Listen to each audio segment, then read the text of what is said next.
Yeah. Oh. You're a new face, Dennis. How are you? How you doing, Vince? Yeah, first time on. Right. Where are you up to on this stuff?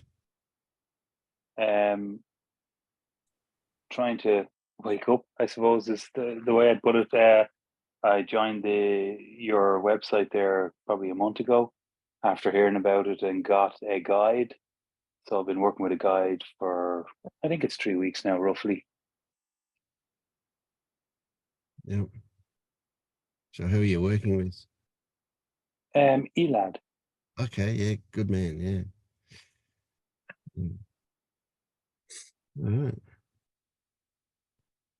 So have you had any realizations? Um,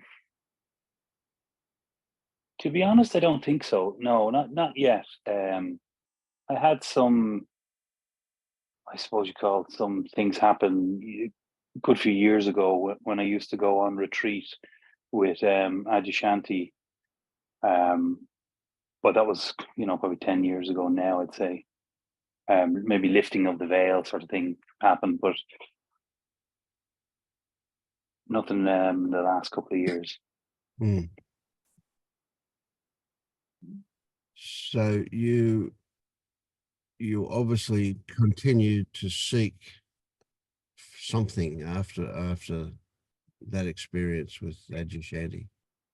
So it gave you a taste of something, would you say? Exactly. It probably gave a reason to continue on the process and continue to seek and look and kind of go after awakening as something out in front of you. Yeah.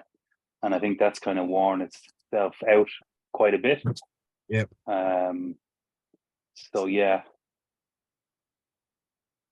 I kind of intellectually understand the whole when you look, there isn't someone, there isn't something, but yet I still feel like I'm selfing or there's still operating like an I, me. And one of the practices I'm doing at the moment is just simply changing the I, like I don't like that, to J or P, doesn't like that. And it takes the juice out of it a little bit. So Mm-hmm. it's like something behind the I has an energy, whereas when you say P, it doesn't have the same effect. So I'm trying to look into what is that gives that I its Mm. identification. Yep. Yep. A thought that just popped up was that it might be what we're doing is we experiment a lot until we discover something, so we just keep poking the bear, so to speak. Yeah. And so one of the things that feels at home for me, one of the things that I do is phrase things like, so instead of saying I don't like that, I might say dislike is happening.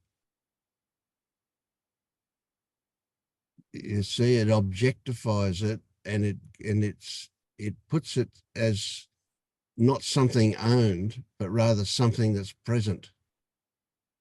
Yeah. Yeah. That makes sense, Vince. Yeah.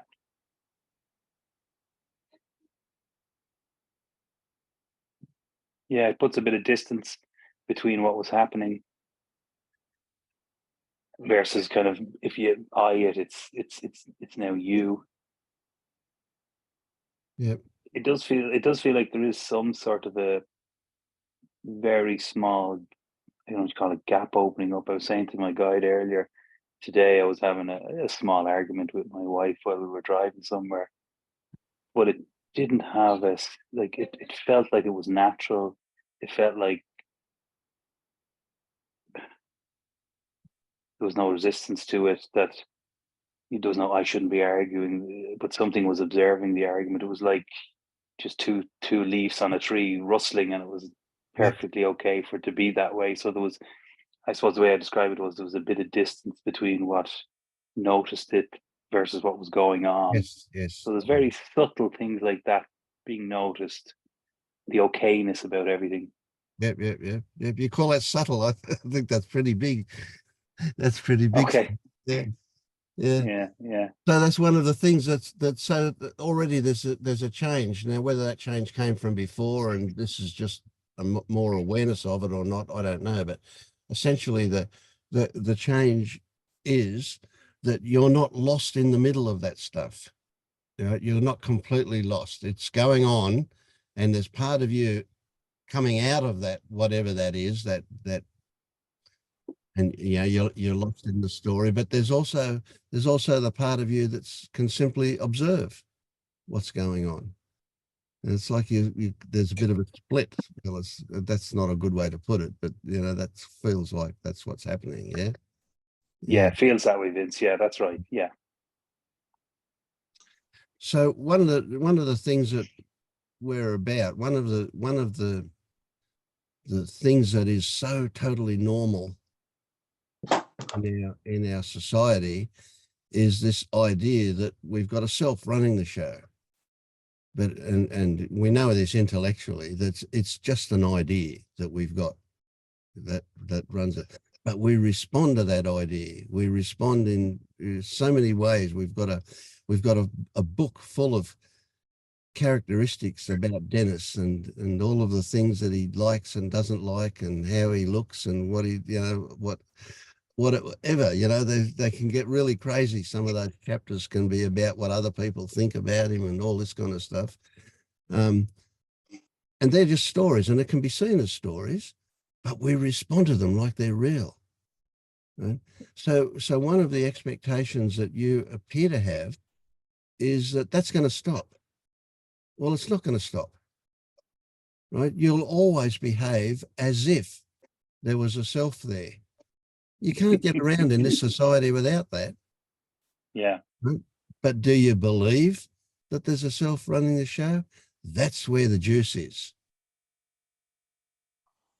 Right? Can we continue to operate?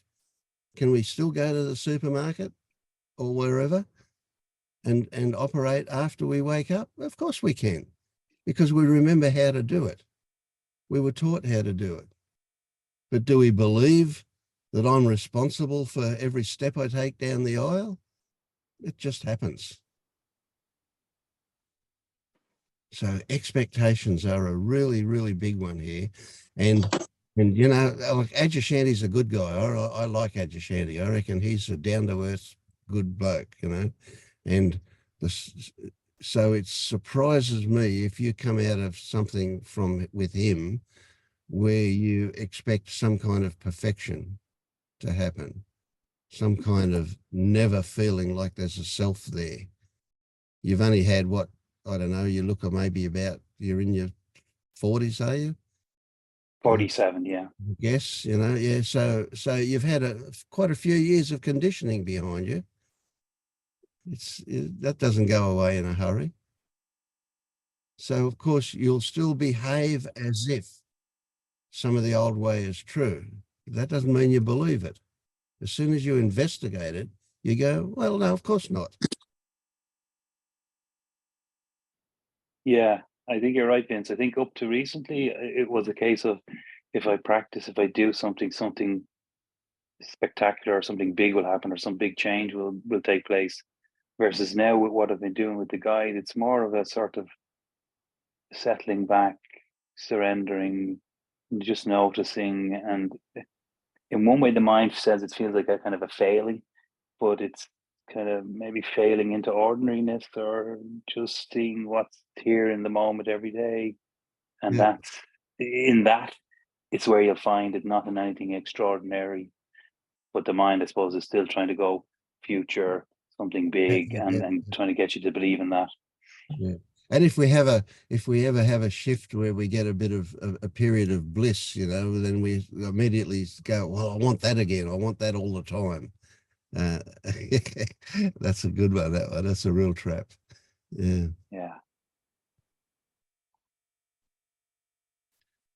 Howdy, everybody. We've got Paul, and Paul.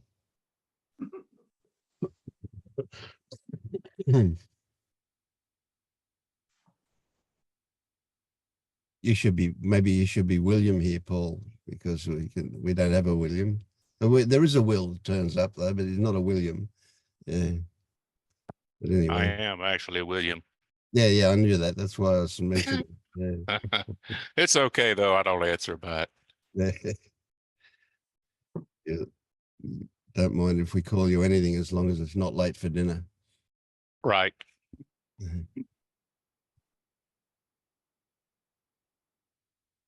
Oh.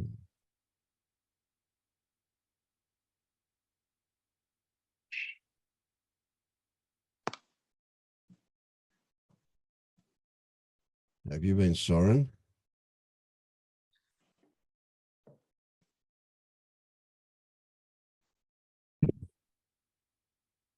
I don't know. A good answer. I love those answers. That's the answer that always comes up. Yeah, Yeah, whenever anyone asks that, I don't know. yeah.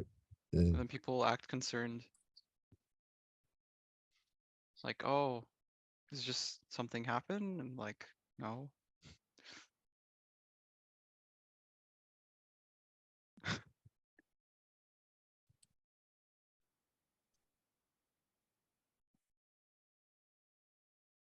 So have you had any realizations? Realizations.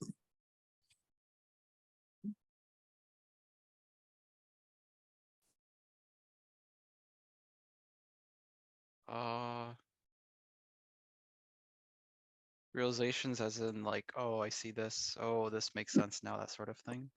Yeah, that'll do. I don't, I guess I guess so, but I don't count them. So I don't know how many. Mm. One of the things that we do tend to do is we tend to gloss over a lot of those discoveries that we make. You know, we kind of see them as, oh, it's when we have a realization, we go, well, of course. And it really immediately fades into ordinariness. And so we then discount it. We don't tend to give it enough emphasis. That's a really common one. I was under the impression emphasizing it would be holding on to it. Okay, yes. One of the really difficult messages that I have trouble getting people to realize is that it's a delusion to think that we've got control over anything, that we've got control about what thoughts come up, we've got control about what happens. But the consequences of that, so that knowing that in itself doesn't do anything, but the consequences of that are that we can relax. We don't have to do anything. So the idea that, you know, it's wrong to hold on to, that's just an idea. Do you do holding on? Does it actually happen?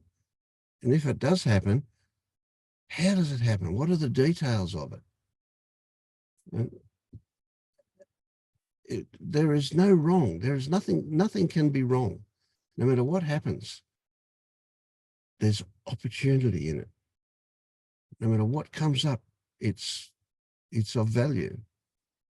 In fact, you could even go as far as to say, and I sometimes do, that if it comes up, it's an offering. You know, you might say, use a metaphor and say, well, life's offering me this opportunity. But whatever comes up, whatever it is, doesn't matter how shitty it seems to be or how wonderful it seems to be, everything is of value.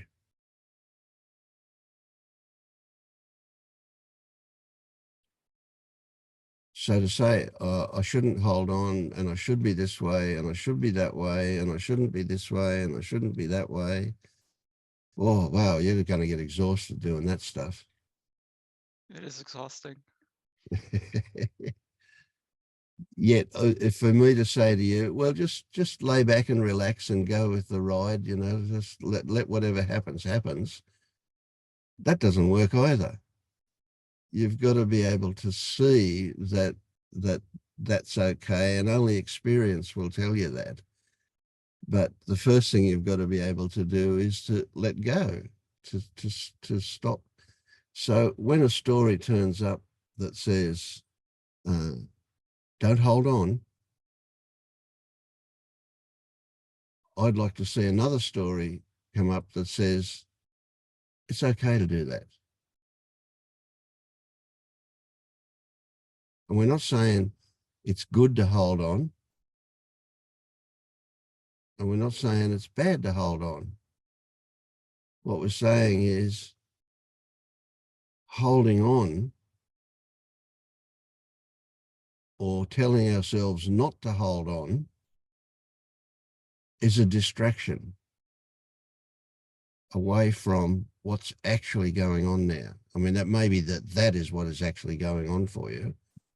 And if it is, that's also okay. Yeah, that's a tricky one.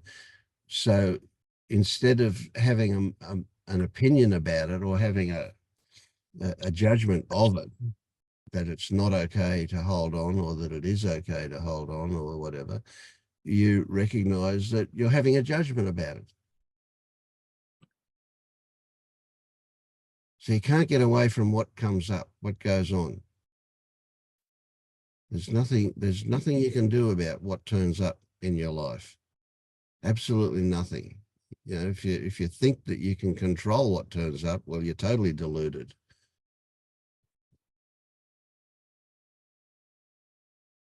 And if you are totally deluded, that's okay too. I don't know entirely how to describe this, but especially recently, I've been spending time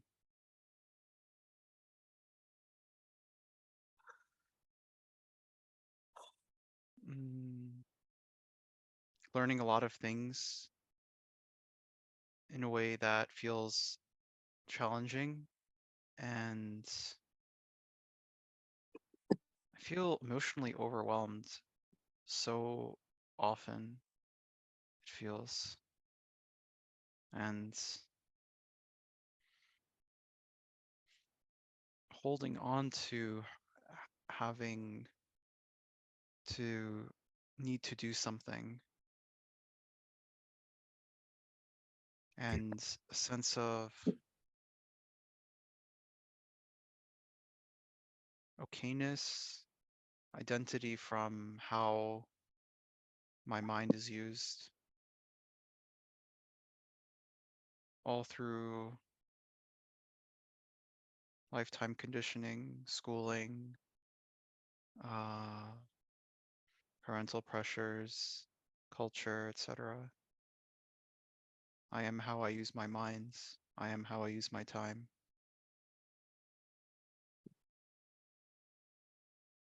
I feel Well, that then clashes a lot. that Yeah. would make you a success in the eyes of society, wouldn't it?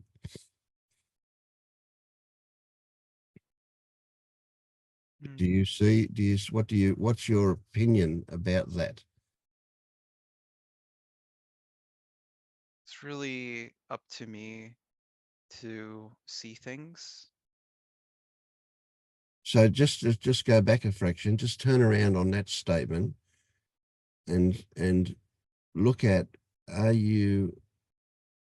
something tells you that is not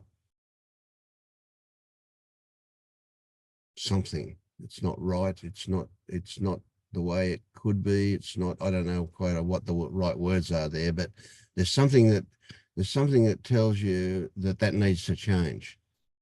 Would you agree with that?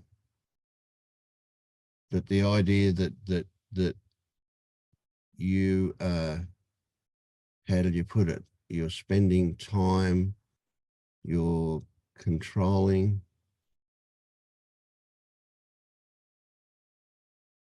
So there's a chink there in that says this can be different. This would be better if it was different. I see. Yes, there's a long momentum of if how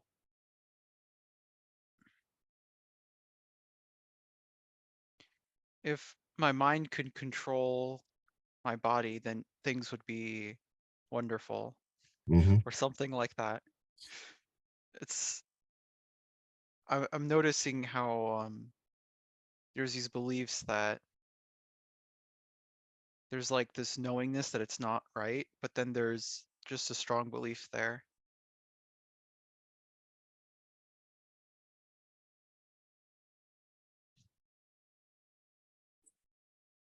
And what does that belief say? Like something I said to someone yesterday, and there was a lot with a lot of hesitation, saying things like, "Oh, I'm the best. I'm better than other people," and whatnot, because it's been something that has been fed early on strongly, and Hmm. I've noticed talking with people and like habitually that's not that feeling is rejected somewhat unconsciously because there's a knowingness that this is not right, and then this is um, it's a destructive way of seeing things.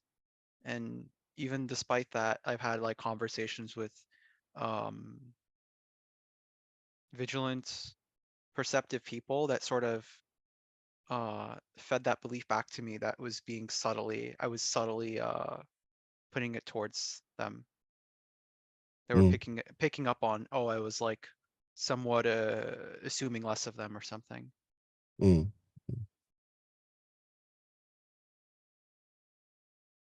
Yeah, this is a bit of a trick, isn't it? So your head can tell you one thing, but your behavior seems to contradict it. Yeah.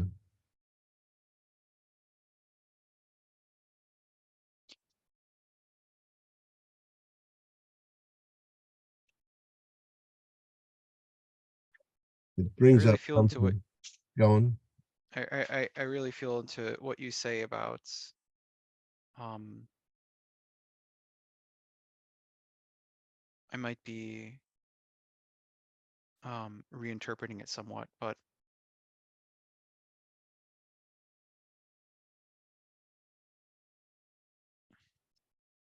everything is here to help, and just noticing the projections on other people, even subtly, is sort of like a way of my,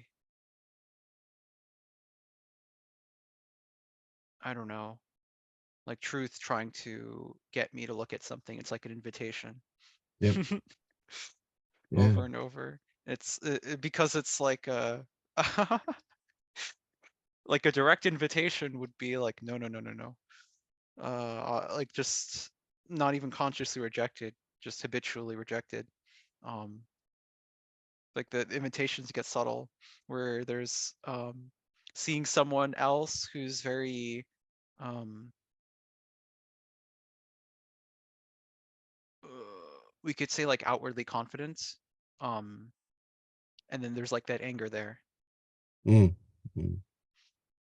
Or seeing someone who's like very prideful and then seeing anger there. It's sort of the seeing that belief, but not in me. And so there was something that I went back to the like I don't know if I've mentioned, but I've been engaging with the guide the past month, and something they referenced a few times was the work Byron Katie, Yep. of that sort of like turning things around and seeing things and whatnot. Yep. Yep. Yeah. It's good stuff. Way to work. Way to look at things. Yeah.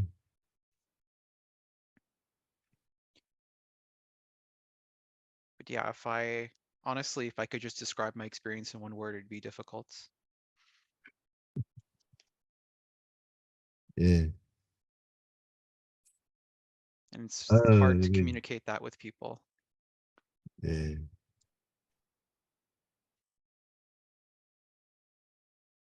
Because it's not outwardly obvious why. And it's not necessarily something outward. Yeah, well, most of this stuff does happen inwardly. Yeah. So do you recognize that what you see in other people is your projection, your own projection? Do you see? Yes. Yeah. So can you turn it around and say that what they see in you is going to be their projection? Yes. I saw that quite directly with the Yeah. conversation a few days ago. Yeah. It's And quite so funny, actually. consequently, does it matter what they see in you to you? No. There's a knowledge of they're just talking about themselves when they talk. Yep. Yep. And you about you when you talk, of course. Yeah. Yes.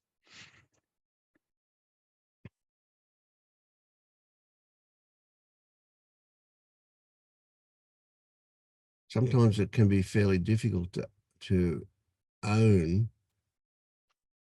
as something in us what we see in other people.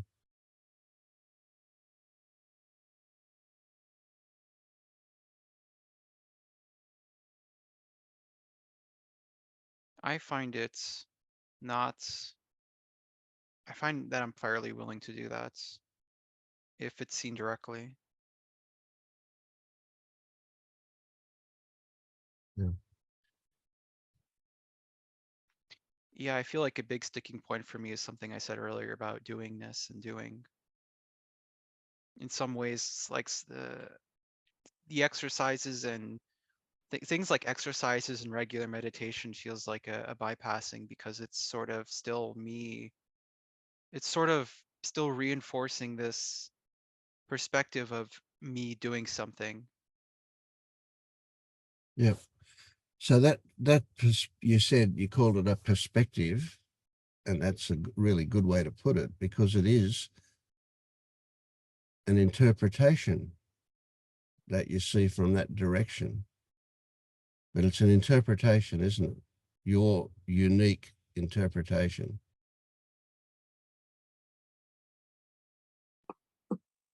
Or more accurately, the way your brain interprets things as a result of the way it's been trained.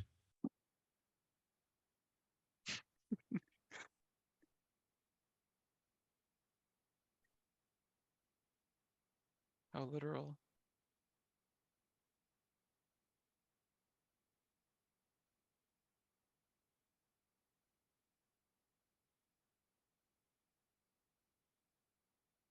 Yeah, it feels like there's a strong pull towards letting go of doing, and there's a lot of resistance towards letting go of doing because, oh, there's this thing that I really want to do 1 hour every day. There's this other thing I want to do 1 hour every day, really want to do. And it's like,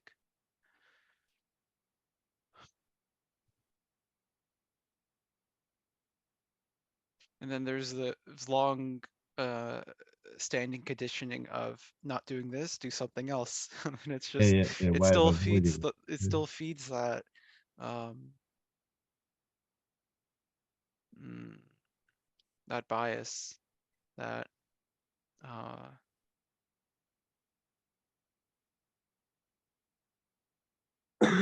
misperception. So when you meet resistance to something, how do you relate to that resistance? It has everything to do with my environment and who I'm with. If I'm with other people, especially in person, I find there's no resistance. There's a willingness because it's with other people to channel, let the resistance channel itself. And if I'm in alone other places, there's say like the subway is a fantastic example. There's a willingness to not resist. And yet if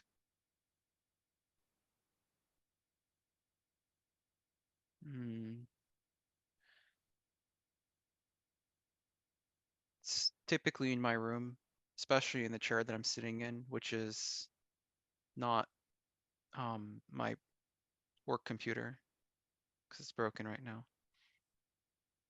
So this is like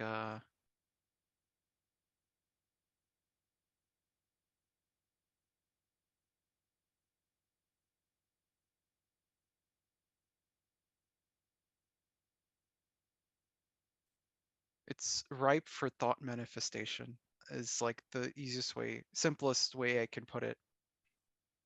Like one thought, click tab, one thought, click this, one thought, click this, one thought, do that. And there's like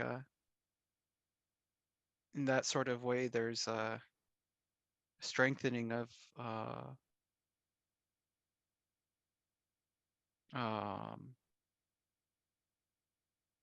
don't know how to put it.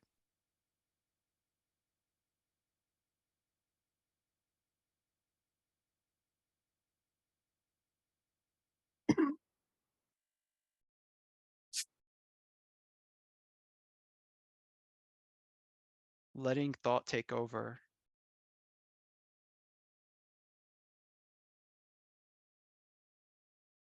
I notice for me, there's a teacher I resonate with a lot, Angelo, because of DiLillo, because of his, it's like a disposition. It's like a similar personality. So he sort of picked up on it when I asked him a question in a retreat. And it's like the needing is to go after the mind itself. I notice how things untangle when it's just witnessing thoughts, just letting the like an image that comes to mind is like the gearbox without anything to put in. It's actually probably a pretty good analogy. Like putting a gearbox in neutral where it just sort of spins, but it doesn't really go anywhere. Mhm. Just letting it spin. Whereas opposed to like if I were on a phone or on a computer, like the gearbox is hooked into gear, so it's like turning Engaged, yeah. something. Yep. And another way to say that would be, so when it's spinning in neutral, it's like, yeah, your thoughts are going, but you're just observing them. Yeah. You're not engaging with them. Yeah. Yeah, that's a key point, actually. So some thoughts seem to demand to be engaged with, and other thoughts are quite happy to just float on by. Yeah. Yeah, hooks You was notice that? something in a video earlier. Time is a big one. Planning.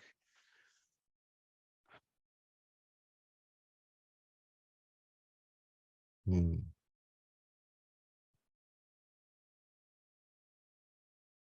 Well, it sounds like it's happening for you. Yeah. There is movement at the station. Yeah.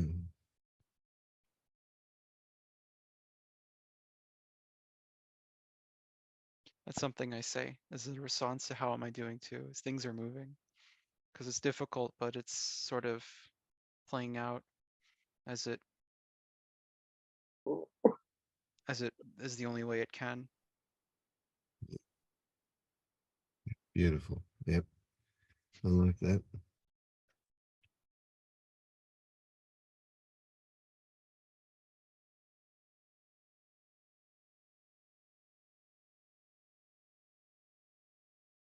I agree with Vince wholeheartedly. I think you're in a good place, especially when you say you're noticing that rather than the exercise, it's the me that's going to do the exercise. That's a good thing. That's very encouraging in and of itself. You said one thing that you said letting thoughts take over that kind of caught my ear. Let me ask you something. Can a thought think?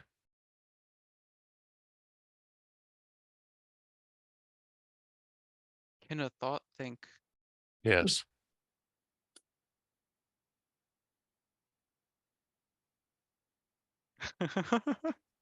My The gut fact that you reaction is haven't yes. answered that yet tells me a lot. Go ahead and answer. Yes. Feels like the right answer. I don't know why. But it's so weird. A thought can think. In other words, thoughts, there's a thought somewhere conspiring to take over. Oh, that's a lot. Well, if you say that a thought can think, Oh, that's what you most mean. thoughts tend to be of the negative type. There has to be one thinking ahead of time that's conspiring to take over. You said thoughts seem to take over. That would require some planning, wouldn't it? Is there a thought thinking somewhere, I'm going to take over?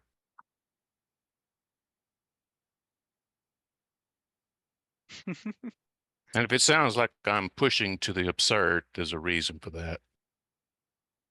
So is there a thought Actually, somewhere conspiring to take over? I would say so. That might be your next point of inquiry. Are you giving thoughts? Are you under the impression that thoughts are agents? In other words, that they have knowledge of what's going on? Any one thought, say the thought, I am Soren. Do you think that that thought, I am Soren, that it knows anything about you or your future? Or does the thought, I am thought, have any power to do anything in your life? Do you think that thought is an agent, or are thoughts just instruments of something else? Answer me that. They're agents. Is the honest answer right now. That's where your next inquiry needs to be. You need to look at that, because thoughts can't think. You, that which is hearing me and understanding me, and can produce thoughts, but a thought produced has no independent knowledge or volition. It's an instrument for communication. Are you following me? Yes. So you are identifying as your thoughts, aren't you? Yes. Okay, that is a false identification.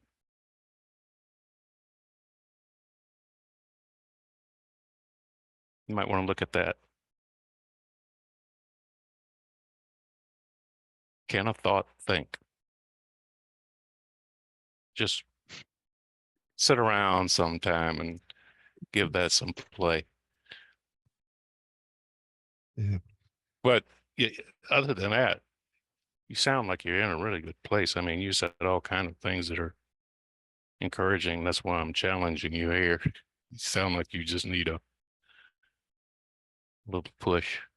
I always welcome a challenge. And I feel like that's my detriment because that's all I do. Well, seeking energy runs out when it runs out,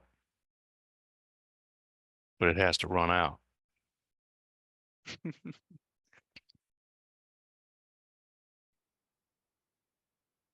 Did you notice that Paul put that challenge as seeking, which is a fantasy about something in the future, so that the challenges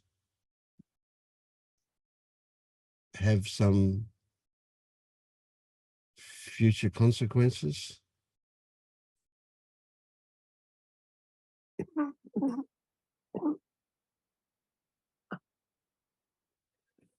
Blanking. I don't know what that means. Yeah, okay. Just back to the thoughts having agency. If you took a blue crayon and you drew a line, just a slash on a bit of white paper with this blue crayon, and you've got a blue crayon line Mm-hmm. on the paper, Mm-hmm. does the paper know what's on it? Does the line know what color it is? Does the crayon itself know what color it is?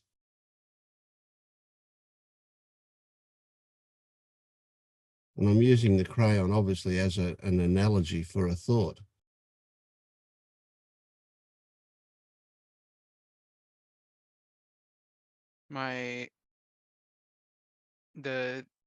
The answer that comes up is yes. Yes, what? They do know. Okay, so the crayon knows what color it is. Okay. Oh, That's a tough one.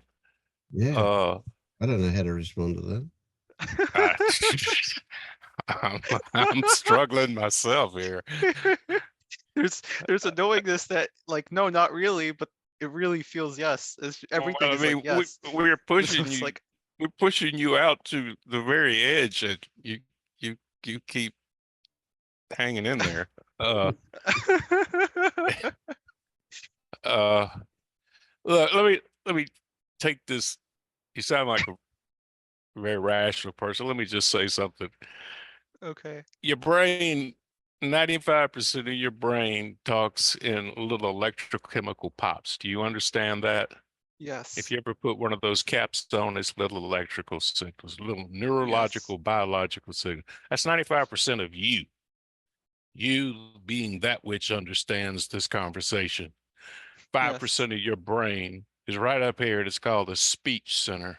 That's the only place conversation takes place. You follow that? 5% is where everything that's going on, all decisions that are made quietly, are sent to the communication center to be communicated. That's the purpose of speech for social animals. Mm-hmm. So 5% of you is this talking entity. That's not what you are. It's just communications. That communication is no different than a speaker on a scoreboard at a football game. It's just communicating information. You would never say, wow, that's a really smart speaker, would you? No.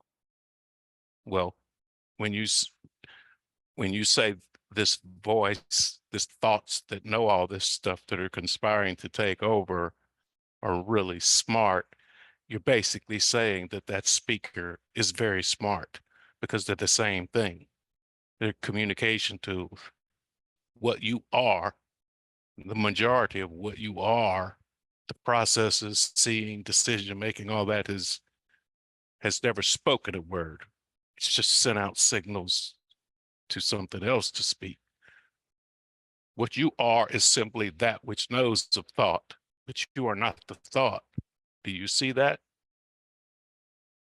Can you Yes. separate the two?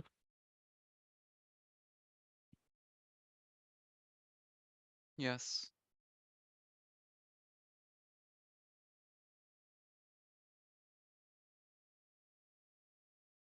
Just something to look at. It's hard for people to separate that, the knowing and the thought.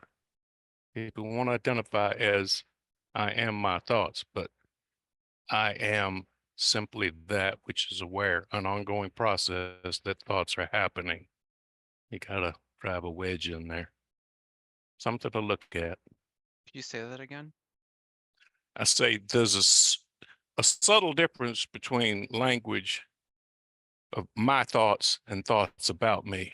It's a big difference in experience in that you are identifying as your thoughts. You are simply that ongoing awareness process, which knows of the existence of thoughts coming and going.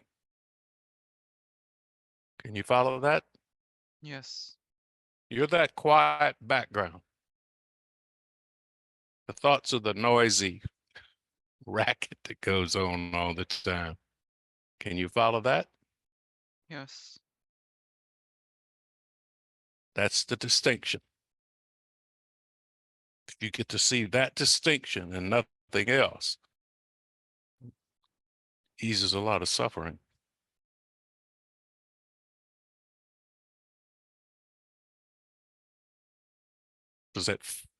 How does that make you feel to see that?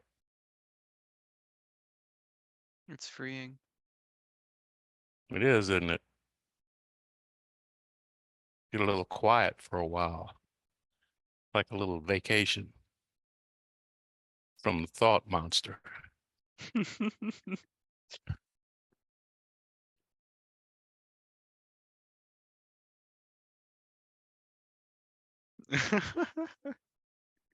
Yeah, it's such a monster.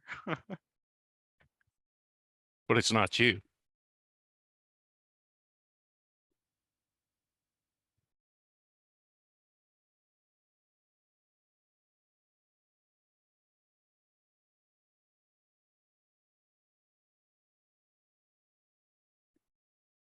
Do you see it?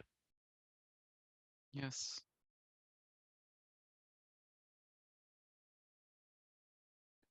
There's a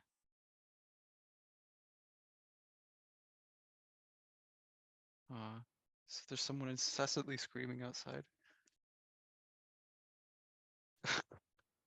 Uh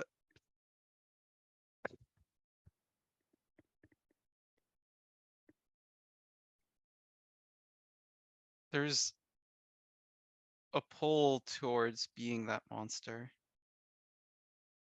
because it's what has been praised.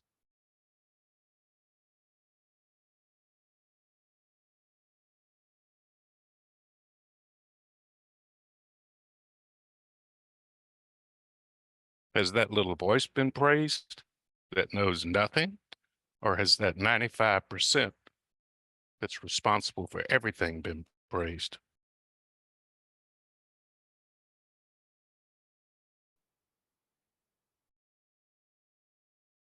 It's a voice that was told, the voice that knows nothing that was told it's very smart and potential and good and whatnot. Was the voice told that, or was that which understands told that? That quiet understanding.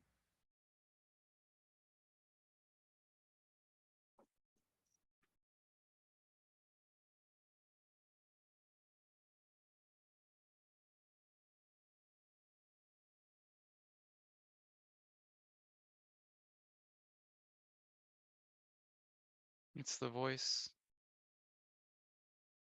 You sure? No. Is there a pull toward the voice simply because it's comfortable? Or because it makes sense? Because you already know what makes sense.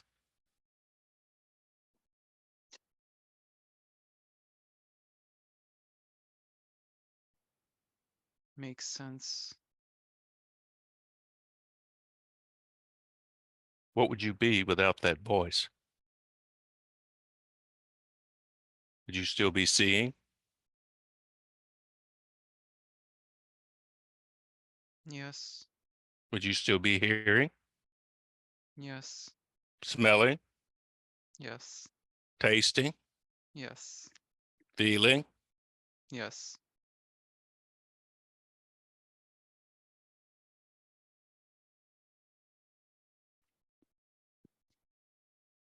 So you would still exist without the voice.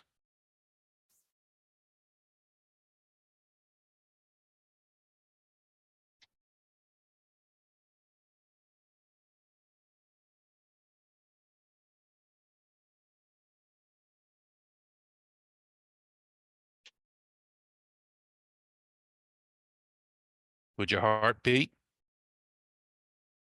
Yes. Would your digestion work? Yes. Would your pee and poo work? Yes. Would your muscles work? Yes. Would thoughts still arise? Yes.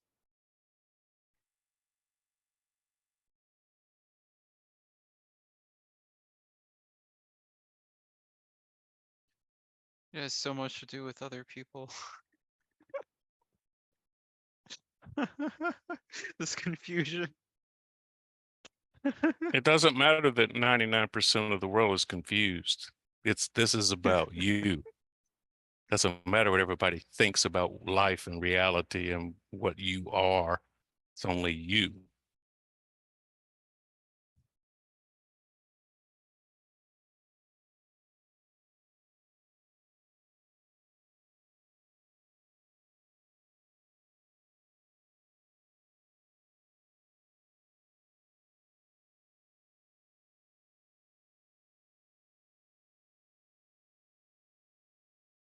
Just something to look at.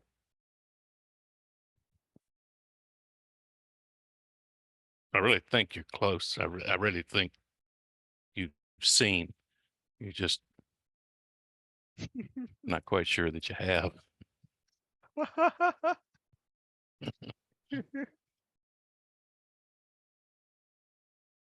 There's always a lot of cleaning up to do, though. Yeah. Old habits and that. Yeah.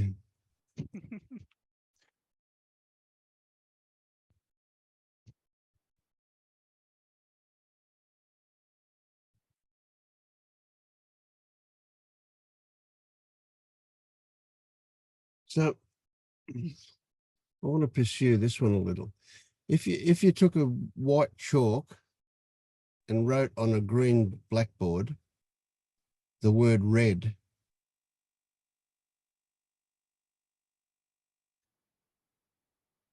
and then threw away the chalk that you wrote with. So what you're faced with a green blackboard with the white word red written on it. What part of that where would the knowing of itself be in that?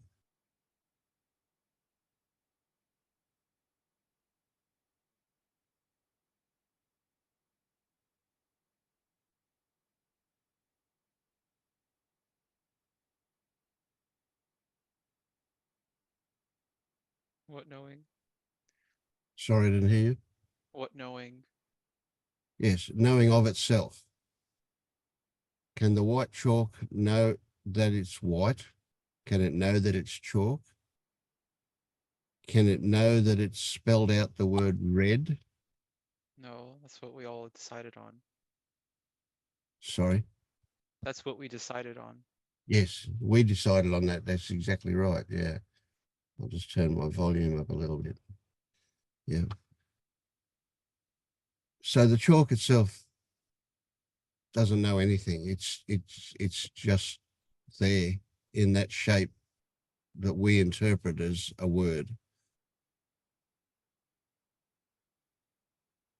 There's a great, I don't know what you call it,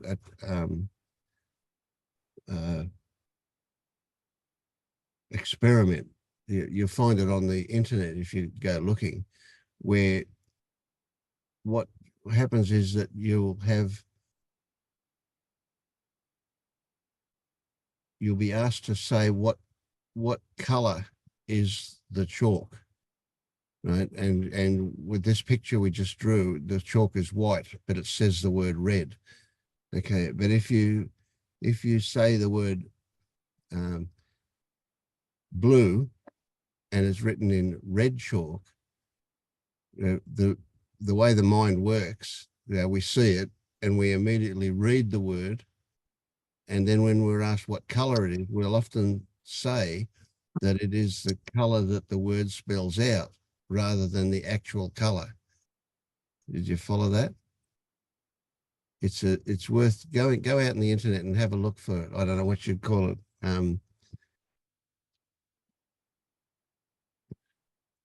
I don't know how you'd search for it, but anyway, you'll find it. It's there. It's and what it is that these words appear on a screen in one color, but they're spelling out a different color, and your inclination will be what you're testing. You know, so they'll say, well, what color is it? And the word red says there, but it's written in blue. So instead of you saying blue because you see the color blue, you say red because that's what the word spells out. It's just a trick of the mind, the way it works. And It's an exercise that I've been given with the guide. oh, okay. Yeah. Oh, I'd say you've already done this one. Yeah.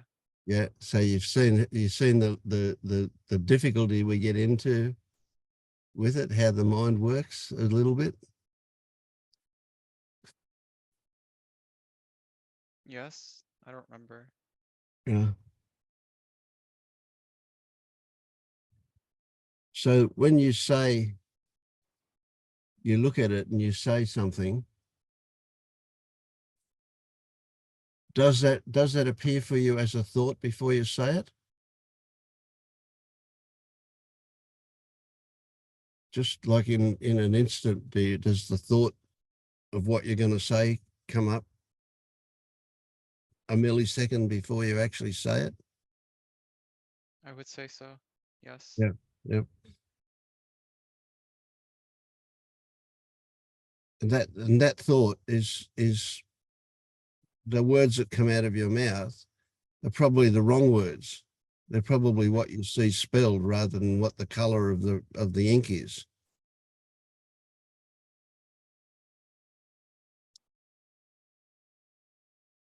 And it just occurs to me that tells you that a thought knows nothing. The thought's just a response to some other process that's gone on.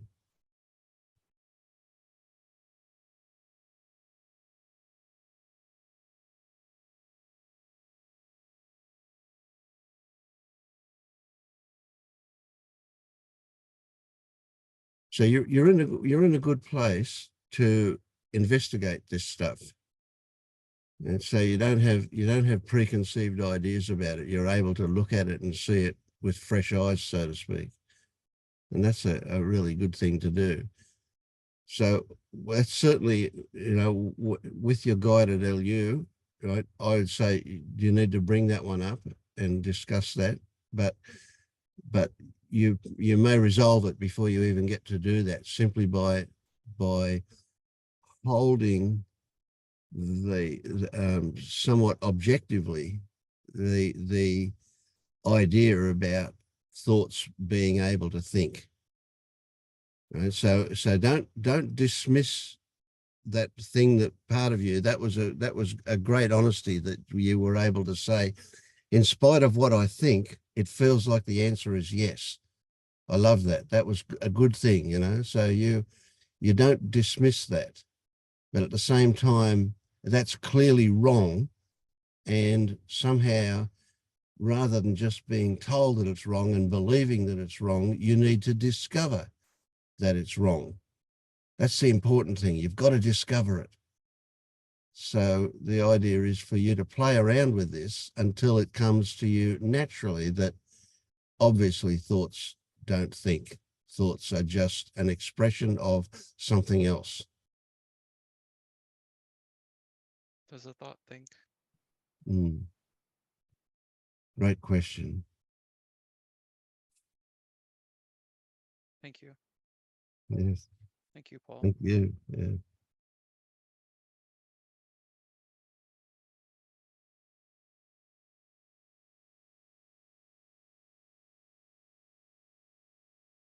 I don't know why, but I just Googled something on the internet that says, because I know that we have thousands of thoughts a day, and it says 95% of our daily thoughts are repetitive. Of these 95 are repeats from yesterday, which means 6,000 for a start. How do certain thoughts that do hook you in have any agency when you're having 95,000 a day. And secondly, if they're all repetitive every day, then they can't really mean much, can they? Yeah. They're just being recycled all the Yeah. time, and with so much meaning into them that they're true, that they're me, that they have some sort of power over me. Yeah, that's a big one, isn't it? And if they're repetitive, if they're repeats of yesterday, then there'll be repeats of the day before and the day before and the day before. So they've been going for a long time. Exactly. They're just total mush, although they don't seem like it sometimes, but yeah. Yeah. Well, I mean, we start at kindergarten telling smart kids that that's good, and other kids, depends on how diplomatic we are, I guess, but you know, we really put smart, which is using your mind, up on a pedestal right from the beginning of our education. That gets, you know, every report I had through school always said, Vincent would do better if he tried harder. Every time. I stuck my head at that one. I think, what the hell is trying harder about? What's that? Yeah.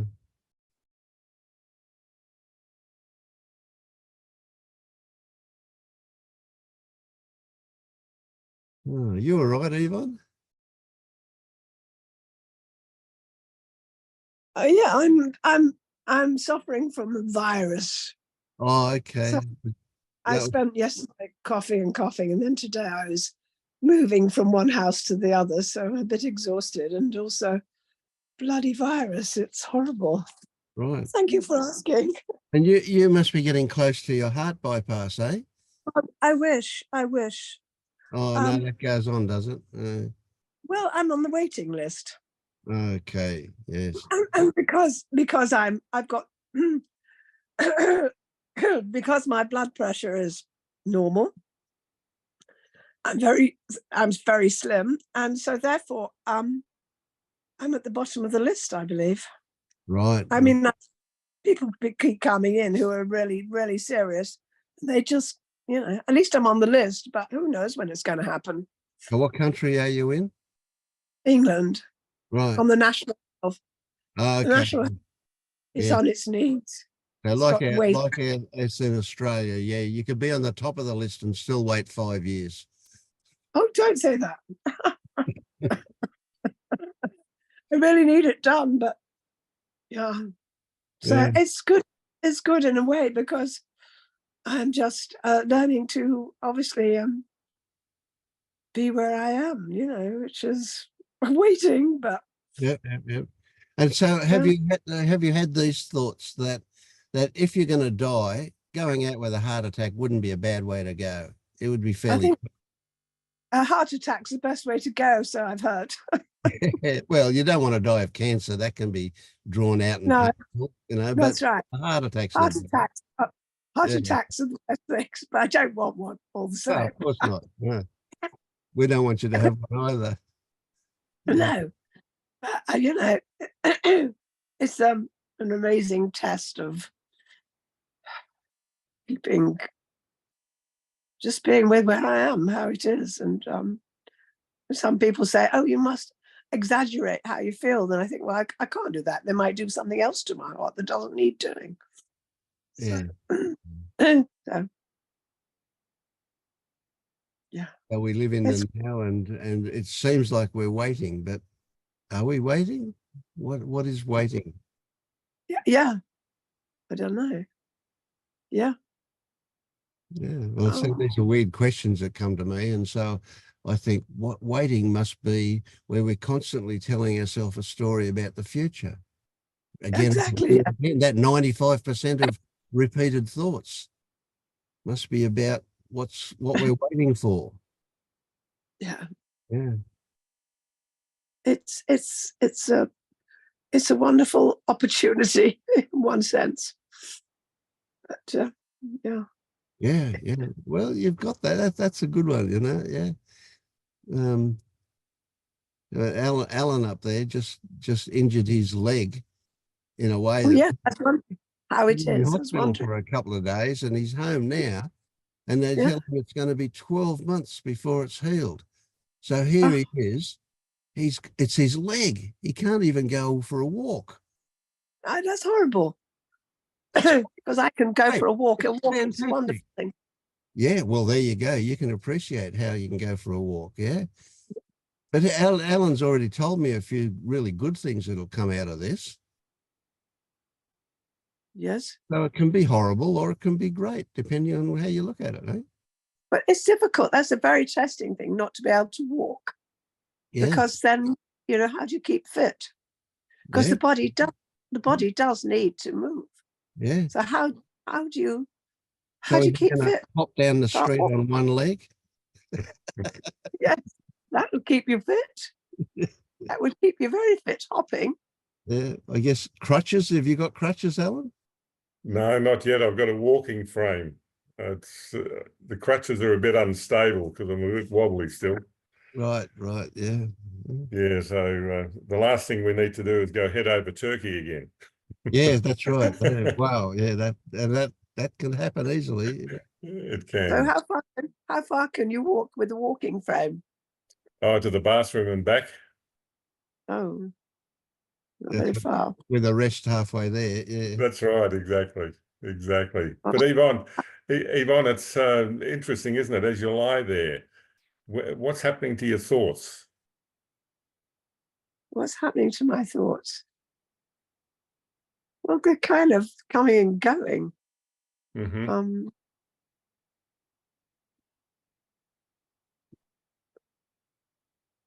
My thoughts. Well, I'm thinking,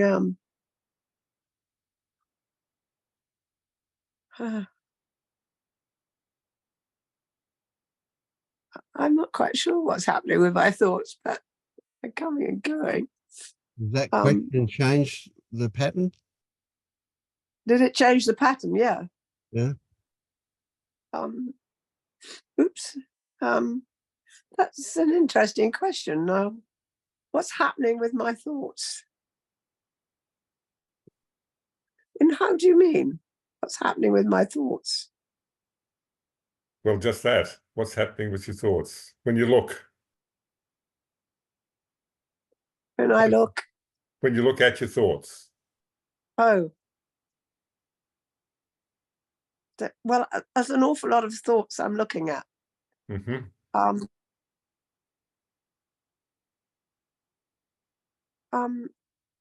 My thoughts are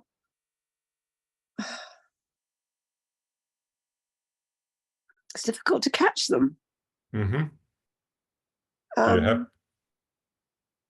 Yeah, I've got lots of them keep coming and some of them are a bit sticky. Mm-hmm.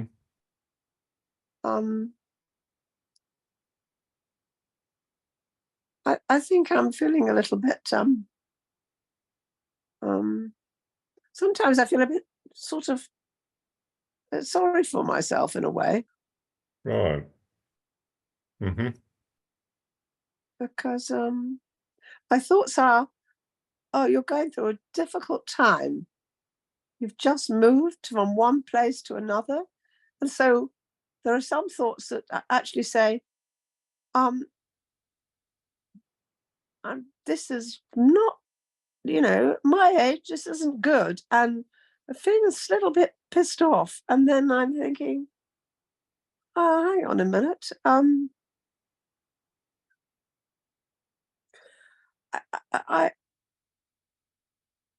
It falls away, but then it comes back again, a bit like repetitive thoughts.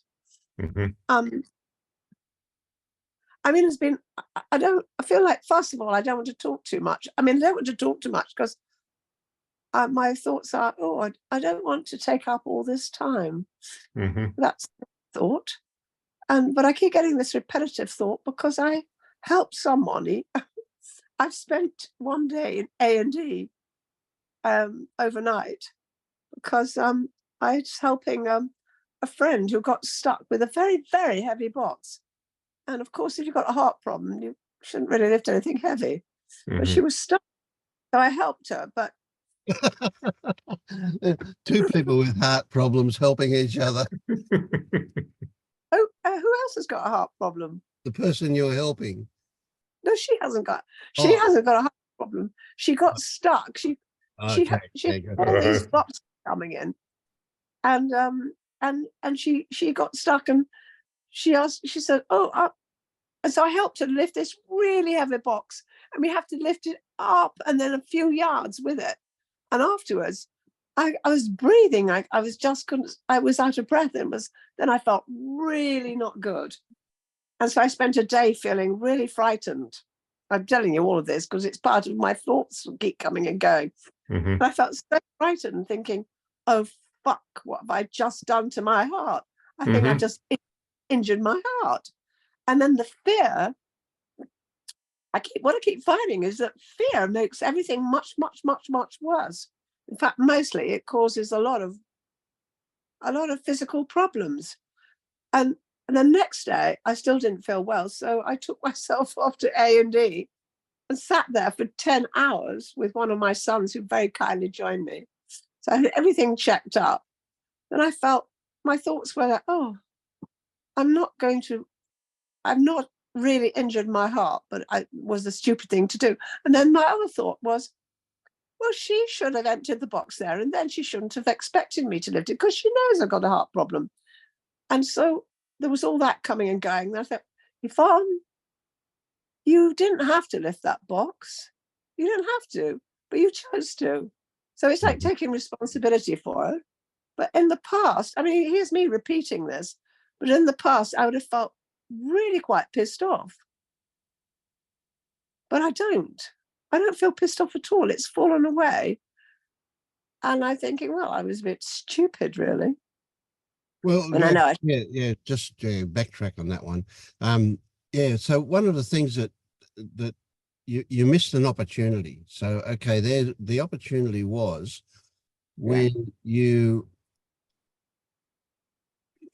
knew before you lifted the box that it wasn't a smart thing to do, especially I lifted the box. the moment you recognised how heavy it was, you knew you shouldn't be doing it. But right, you didn't not say no because you're stupid, right? That's just a thought that came up. You didn't not say no for some other reason. And that's where I'm a pleaser. Yes, that's where your opportunity was. Right. Yes, I am a pleaser. And I wanted to please her because I'd been staying in her house. I've been house sitting while she was in India. But then she let me stay on longer because I would have to come back here sooner. It's not very warm here. And so she let me stay on for a lot longer. So I felt obliged. And I've just noticed that there's this pleaser in me that wants, she's a marvelous, wonderful opportunity for me to see how I work, how I operate. Because I picked that box up because I wanted to please her. Yes. I didn't know how to say no. Right. Okay. Now then the next opportunity is, where does this wanting to please come from? Right. Now, this is not saying there's anything wrong with it, right? Just that it directs your life to a fairly large extent when you like that. I know I'm a bit that way too. So what does it rest on? Where does it come from? That's where your opportunity is to look at. It comes from my father. Right, wanting to please your father? Wanting to please my father. Right. And you never could, of course. No, because he wanted me to be an intellectual. And I wasn't. I was ditzy and an artistic, ditzy woman girl. Yeah, exactly. I wasn't what he loved me, but he would have rather I be more intellectual because he would have preferred an engineer's son than an artist's daughter. Yeah, but eventually he became to appreciate me, but it took many years until, I was much, much older. And by that time you were already conditioned into wanting to please people.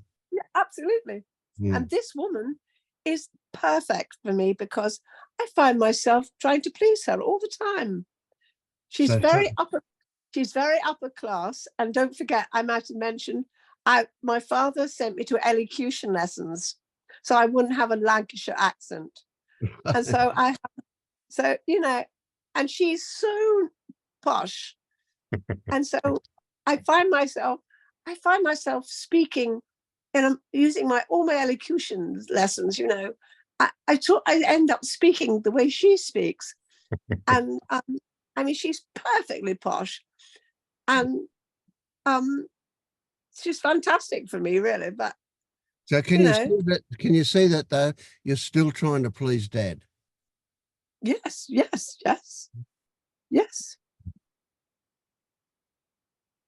But he didn't know what he was doing. He's not. Of course not. Well, No. So we forgive him. I forgive him. Yep. Great. Yeah. Completely. He was an innocent. Absolutely. Totally innocent. Mhm. Absolutely. Yeah, totally. But it's still reverberating in me. And Yes. Yep. and that was such a good example, because when I went to pick up the box, I knew I should have said to her, we should empty the box here. That's what my common sense said. Mm. But I knew she was in a tearing hurry. So I went with her tearing hurry. Mhm. And then I did feel rather pissed off with her afterwards. But then, I had to say, look, I lifted the fucking box, and, I can't blame her for that. And although I'm repeating it, I find it fascinating. And so therefore I'm glad to share it, because I feel in the past I would have continued feeling pissed off about it, but now I don't feel pissed off at all. So it's all very freeing. But it's still a little bit there, and so I'm noticing little things that are still around. And also I'm sorry, I'm going on a bit, but my son, who I'm staying with in this little house here, the bottom of their garden, my granddaughter's anorexic, but she's seriously. And my son and his wife, they are beside themselves. My son's hair's gone white because he doesn't express his emotions. He's so stoic. And they are beside themselves because they have to force feed her. And I arrived here feeling ill. My heart complained. And I wanted a little bit of, oh, how are you, Mum? Well, he did say that, but I see there's something in me that wants a little bit more acknowledgement. I'm Grandma, can I have a little bit, I can see I want some attention. Mhm. And but they're on their, they are desperate. And yeah. That's a hard one, isn't it? When you see somebody else suffering and you can't do anything about it, that's really difficult. Yeah. But what I find interesting is that as Grandma, I think, wait, what about me? Do I get any attention at all? And I don't, because they're desperate. So that's interesting too. So You again, do- that desire for attention that turns up is another opportunity for you. Absolutely. Absolutely.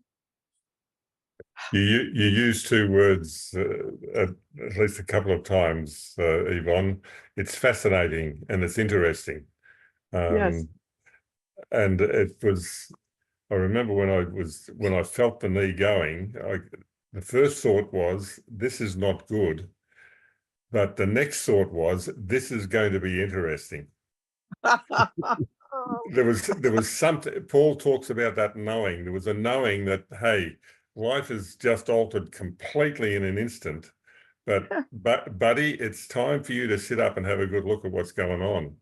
Well, I wouldn't want to use me as a role model for that, but I was saying to Vince, there was a couple of days ago, the pain was pretty intense, and I caught myself and I thought, what is this? What is going on here? and I just stayed with the pain. Yes. And there was a moment when it was gone. Yeah. Now I can't explain that. And what was it because of the tension? I don't know. Was it because the pain meds kicked in? I don't know. But it was just another salutary lesson about being fascinated with what's going on rather than complying with what the thoughts are saying. Yeah. But you also might have gone into the pain. I mean, so much that you were right in the pain. It which felt can like, often, yeah. yeah, It felt like that. yeah. So it was interesting though, when you said, what are your thoughts?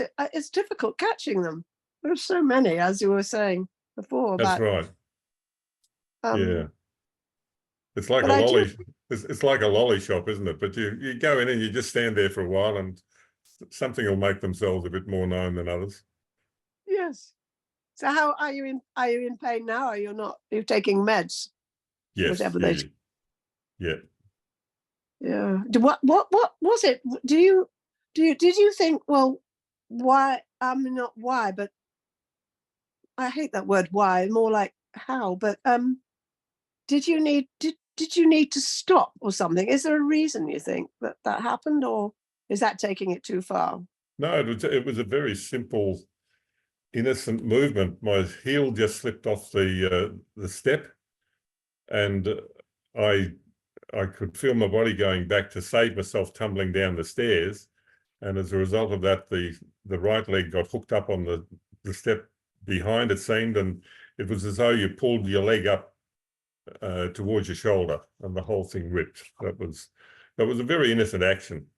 Alan, if I hear Yvonne right, she's asking you, why did you do that to yourself? What's the advantage? Okay. Well, that's what I'm sitting with. I'm not sure. Except I might have said it before. There was something that I was conscious of, which was saying you need to stop, and just stop. Yes. And that to me would be the answer that I would lean into at the moment. And this is the way of life saying, well, buddy, you didn't listen. Yeah, so we're going to do it. Yeah, exactly. Cop this. Yeah. And When I had my stroke, I realized I didn't know how to stop. I didn't know how to say no to people. I didn't know Right. how to stop pleasing people. And my body stopped me. Mm-hmm. And it made me come up and think, whoa. And then the heart problem is probably because I was anorexic myself as a teenager. And that can do that too. And I wanted to be anorexic because I wanted to be perfect. Perfection. Addiction. so who passed that on to your granddaughter? Did you pass it on to her? Probably because it is genetic, but the thing is, it has to be triggered by something. And she was sent to a private school, which I didn't like the feel of the school. And she was at a very easygoing school before that. And then the private school, they asked too much of her in particular. And she's a perfectionist, and she just started tearing up her work and saying, no, it's not good enough. It's not good enough. And then she started looking at Korean pop girls, pop stars in Korea, and all the girls are so slim. And now she's kind of modeling herself on a very slim Korean girl, really. And if she gets a tiny bit of tummy, she has to not eat. So it's the same thing. She has addiction to perfection, but it can be genetic, but it would only come out if you're triggered, like lots of things. Yeah. The DNA needs to get turned on. Yes, and she was triggered. Yeah. They found a lot of women who were in German concentration camps right at the end of the war, some for as little as 2 weeks, that though their granddaughters often developed eating disorders, anorexia, etc. Oh. And that was just because of that. So something that was passed on genetically, but not the DNA, but rather the turning on of the DNA, the activation of it was what Yeah. what found did it. Yeah. Yeah. Really interesting stuff. Yeah. It is. It's interesting seeing my son. His hair's gone white and it's all falling. And now she's losing her hair. She's so skinny to start with, and she's lost 2 stone. He's terrified. He says she's starving herself to death. I woke up. I got in the bath when I was a teenager. I got in the bath, and it hurt me to get in the bath. And something in me said, "Oh, you can go one of 2 ways. You can turn into a skeleton, or you can start to eat." And something in me woke up. And I started to eat. It was very difficult. And then I put all my perfectionism into work. So it doesn't ever go away. Anyway, it's yeah. So have you told that bath story to your granddaughter?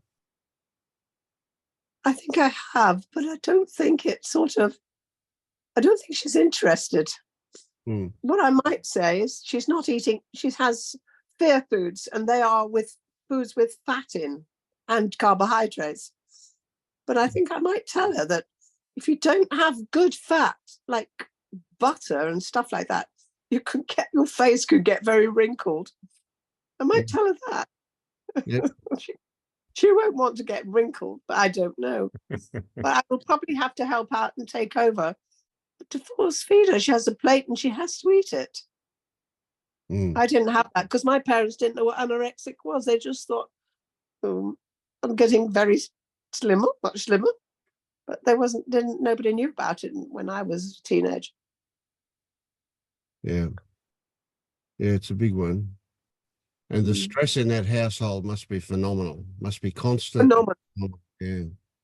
Phenomenal. They haven't got an ounce of attention for anything else other than my granddaughter.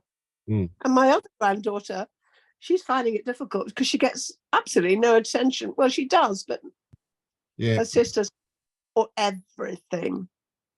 Yeah. Well, yeah. And my son, his life was charmed. And you never know, as we know, you never know what's going to happen next. Suddenly his daughter started to starve herself to death, and it's like, what? He wasn't prepared for that. And I don't know how to get him, because he's so stoic and he doesn't really express his feelings. So instead of that, his hair falls out and goes bright white. Yep. Anyway. So how does it feel for you to be so helpless in this situation? I mean, you can see how what he's going through is unnecessary. You can see that quite clearly. Right? So here you are witnessing this suffering.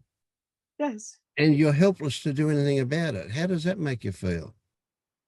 It makes me feel, well, first it makes me feel quite rejected.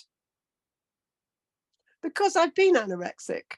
And I know the process, and I know what it does to you, and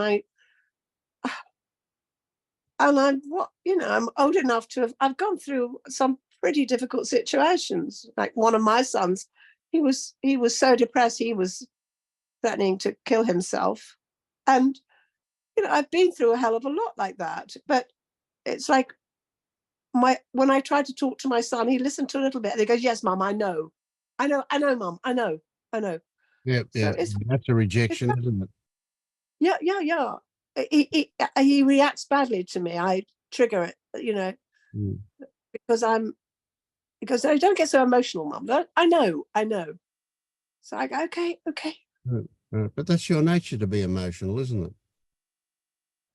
Yeah, possibly, yeah. Yeah. Well, you are. You're an expressive person. Yeah. The way I see it. Yeah. I feel a lot. So, okay, one thing I want you to do is purge that word anorexia completely. Don't ever use that word again. Yeah. Right? If it comes up in thought, okay, and you see it, then it won't happen. You won't say it. Right? It's a label. And the problem with the label is it obscures us from what's actually going on. We start to relate to the label instead of what's going on. So, okay, what we've got is a granddaughter here who feels that she's totally dissatisfied with the way she is. She's not good enough, right? Yeah, and she's beautiful. She's so slim. She's Yeah, so yeah. Well, you beautiful. can't tell her that stuff. That doesn't mean anything to her. You know, she thinks she's just bullshitting, you know. So essentially what drives her is that obsession with getting good enough. And getting good enough for who? For what? That's where the juice is for her. So the moment you talk about anorexia, you get away from that stuff. Yes, yes, yes, We yes. know about Thank it. We know what it is. We just don't need to say that word because Yes, it distracts us. Yeah. But for you, it's that feeling of rejection, that feeling of helplessness. That's where your juice is. Yes.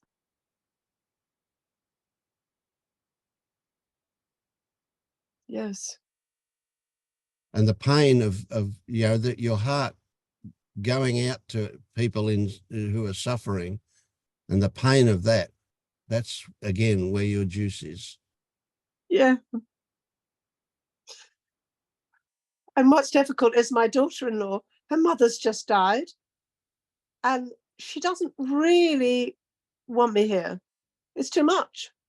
Because it's a long story, but I'm here because it's a long story.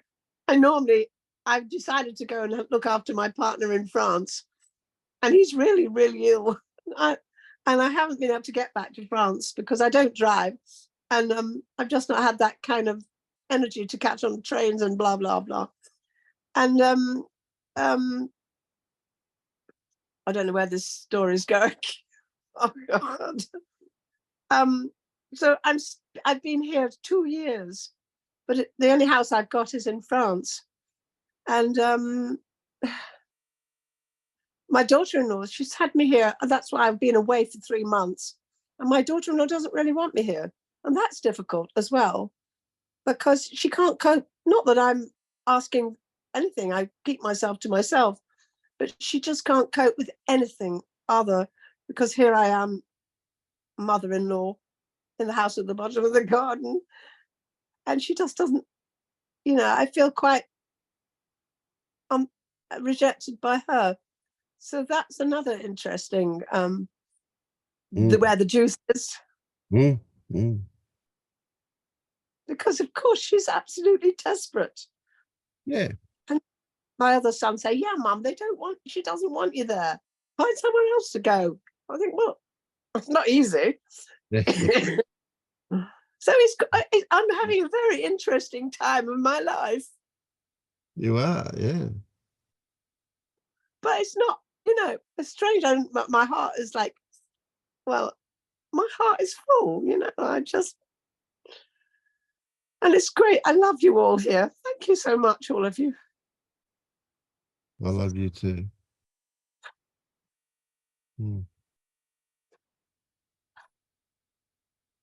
I was almost feeling too tired and not well enough. But I thought, no, I'm not going to miss it.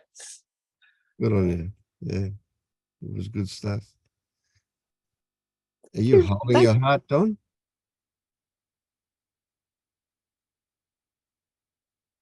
Say that again. Were you talking to Don? Oh yeah, Don was sitting there with his hand here, and I'm just asking him if he was holding his heart. Twiddling with my zip is really all I was doing. Yeah, or maybe I don't know. No, I don't think so. I think it's okay. You might be. I don't know. Yeah. There was a study. I was going to tell you this, Yvonne. I know this is of no consequence, but to any of your relations, but there was a study a few years ago. I must have read it in the Guardian. It said that a whole bunch of statistics and DNA evidence and whatnot, and they concluded that there was no benefit whatsoever in sending children to private schools. That that they just they kind of select themselves, and they're from, I guess, ambitious families, and then and they just, if you do all the statistics across everyone, there was no benefit of spending the money, and they got some results. And I told the story to a friend of mine. That story, like I told her about a friend of mine who was sending her daughter to a private school, and she just rolled her eyes, ignored me completely. So I'm sure the same thing would happen to you if you did that. But anyway. In actual fact, they're paying a fortune for her, and she's become school phobic. She won't go. So she's been away for quite a few months, and they're just paying a fortune, and she's not even at school.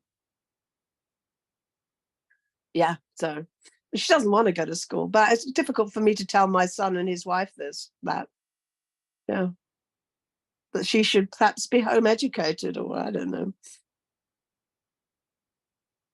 Yeah. Yeah. There was a lot of research into that, was there?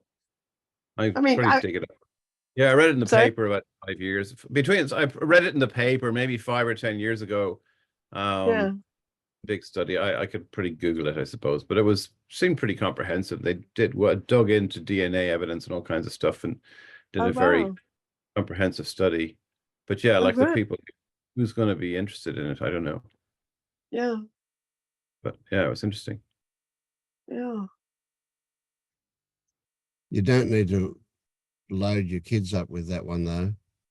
They've got enough on their plate. No. Absolutely. No, I'm so careful what I say. Yeah. My heart just feels quite open, and but being with you all here, it really opens my heart. Yeah. Oh, I suspect you're like that all the time. You know, I've got a feeling you're a big-hearted person. That's why you've got an enlarged heart, probably, from that. What? Have you got an enlarged heart? No, I've got 2 heart valves that don't work very well. Oh, okay. Yeah. Apart from that, I think I've got a okay heart, apart from the 2 heart valves that need mending or repairing or replacing. No,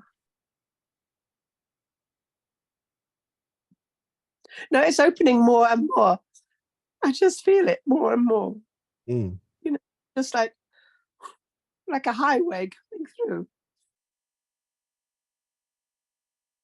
I just wanted to say, Yvonne, that you sound very courageous to have all that going on around you when, with that serious kind of health problem. I don't think it's courage. I think it's more, I've got no other choice. I've got no option. There isn't that it's a big opportunity just to completely be here, and more. It's just, I wouldn't say it's being brave, because it's that I don't have I do, I suppose. I just got to do it. I've got no choice. Yvonne, though, look, I mean, the sentence was total rubbish, like courageous, right? What's courageous? That's something else. But what Anne was offering you was something else. It wasn't, don't get lost in the sentence. She was offering that she felt something really warm and big about you. That's what she was offering. And you missed it. You got lost up in the word courage. I heard it. I didn't miss it, but I also, there's this person in here that has got this this feeling about courage that I don't like the word, and but I hear you. Anne, is that Anne? Yeah. Yeah. It's funny because that's not what I wanted to say. I wanted to say something, but I couldn't find the words. No, and I'm sorry, I've jumped. So I said, you're very courageous. I could have said brave, but even then it wouldn't be the right words. But I just see something in you that's, like you say, open and loving, and you want to love everybody else, and there's a bit of me thinking, who's loving you? Who's I'm loving you? I'm loving me. Good. Yeah. I mean, what I find is there's just love here. I mean, what I find is there's nothing other than the energy of love. I mean, not all the time, of course, you know, but generally it's getting more and more, you know, just in the energy of love. But it's difficult because not everybody, I'm different with different people, but it comes out here with you all. But thank you. I didn't mean to. I was just, you know, I was just showing off. No offense taken. I just wanted to say something, you know, I just wanted to say, Thank I you. don't know what I wanted to say, but I just kind of wanted to try and give you a hug with my words, but I don't know how to do that. Thank you. So Thank sending you a big hug.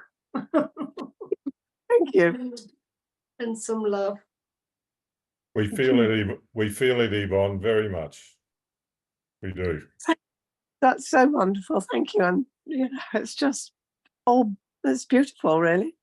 Thank you, and just Yeah, big hug. thanks. Yeah.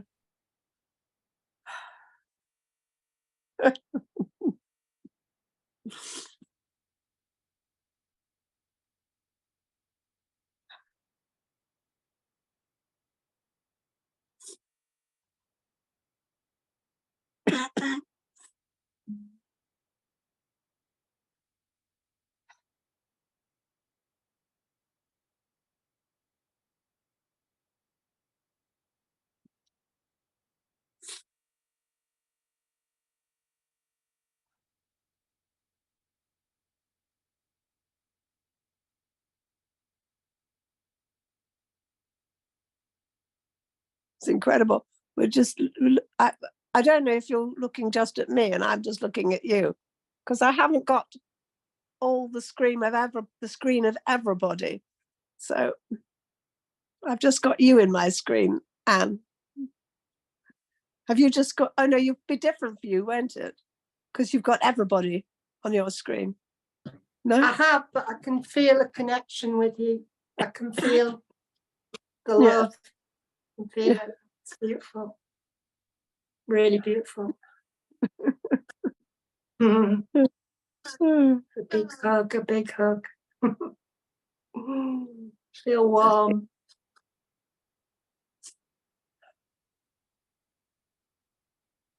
Yeah, big hug to you, all of you.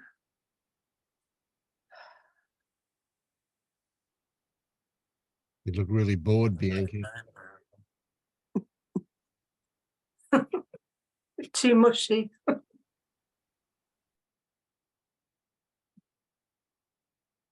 How do I look? Bored?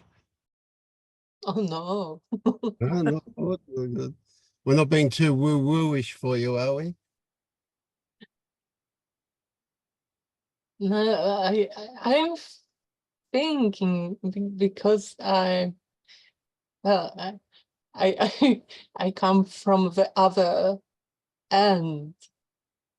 As an ungrateful daughter and and the daughter-in-law. Yeah, the rejecting daughter. Are you talking about my daughter-in-law? No. So you come, what did you say? You come from? I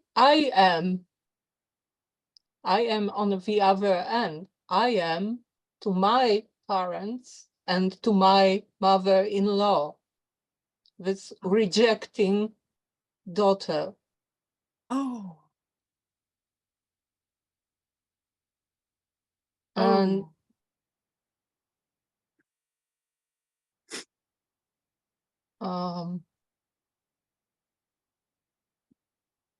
and sometimes it feels for me that this whole love they have for me feels suffocating. And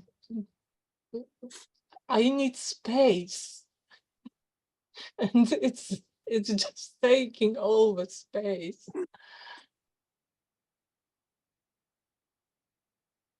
It's quite the opposite to what I've been experiencing. So yeah. Mm.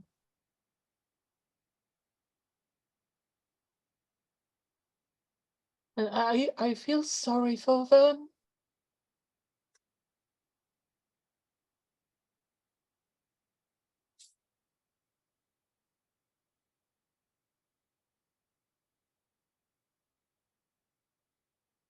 So do you feel that their love is controlling? Is that why you need space?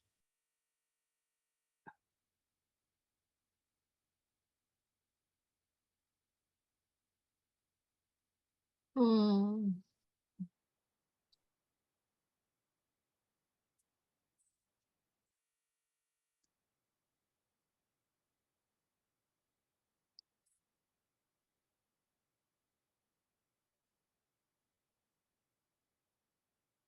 It depends. Look, each person is different. So my father is different than my mother, and my mother-in-law is also a bit different. But you said that their love, so like it sounded like you were talking about all of them, their love, Mm. that makes you feel suffocating. It's a constricting thing. So yet when you look at it, immediately you get that, yeah, no, they're different people. They're different things. So then you got a bit closer to what their love is. It's not a general thing anymore. It's more specific from each of them. I mean, as for my parents, uh, it's like I am the greatest success in their life.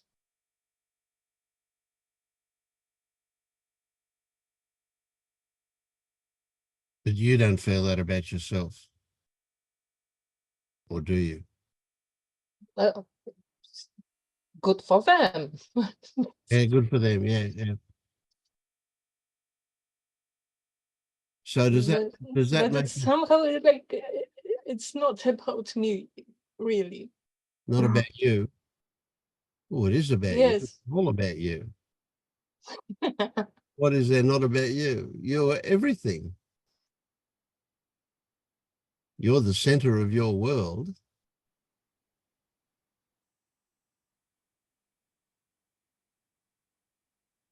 Mm. I am.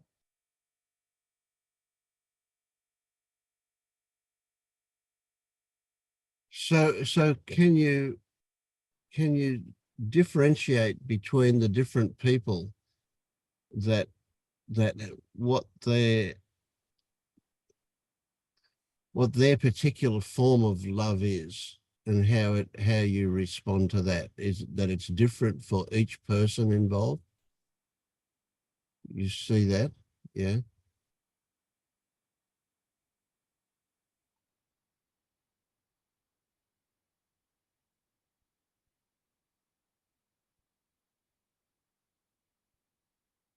So how is it oppressive?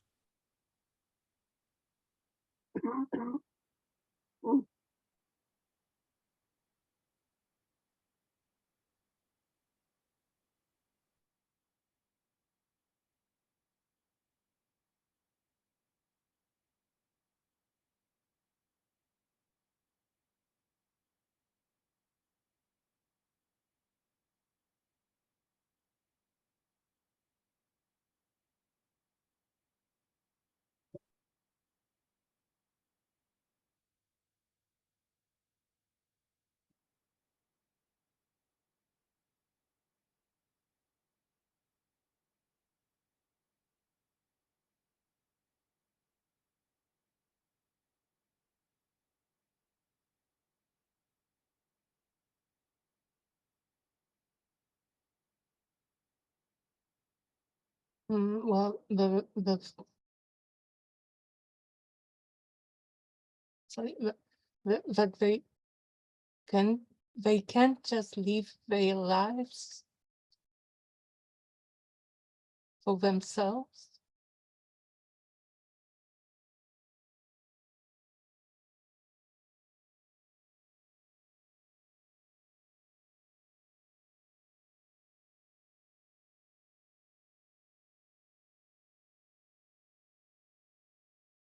So in what way are they involved in yours?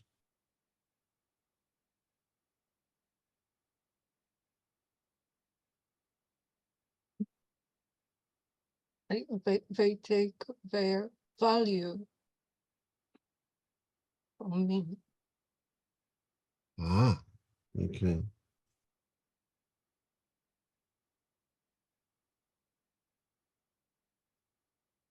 So that oppression, the story here comes that oppression is where they're demanding, well, maybe not demanding, but where they want from you is affirmation of some kind. They're going to get their good feelings from you, but you've got to work. It's an effort, eh?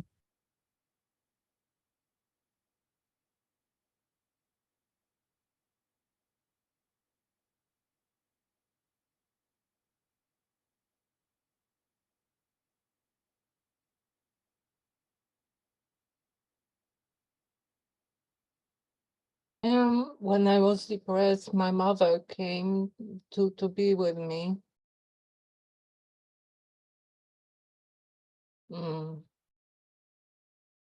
After a few days, I told her to leave because I'm feeling even worse when she is there, so worried.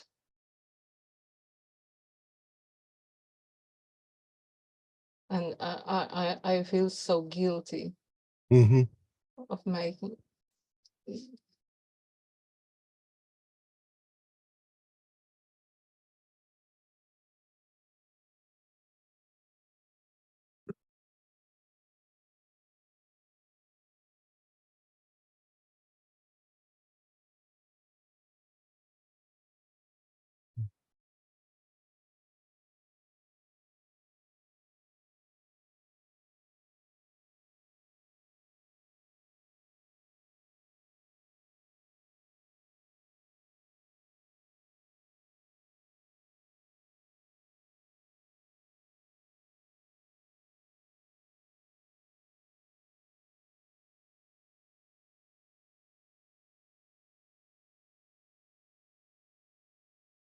So would I be right in saying that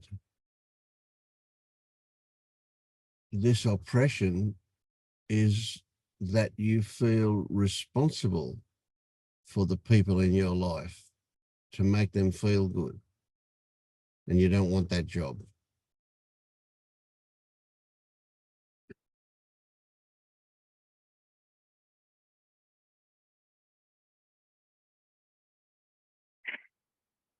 Mm.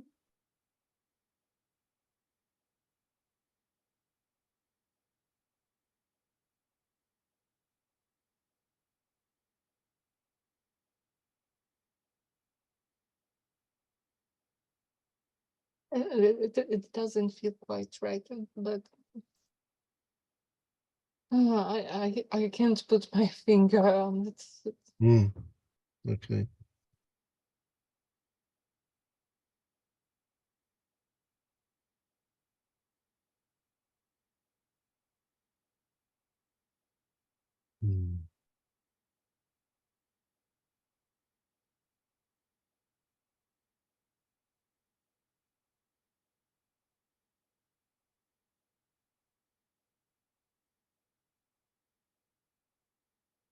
When I was 6 years old, my father wrote a song for my birthday. The words were, Bianca, I wish you to be yourself. Always be yourself. Go through life together with life, not how I go next to my life.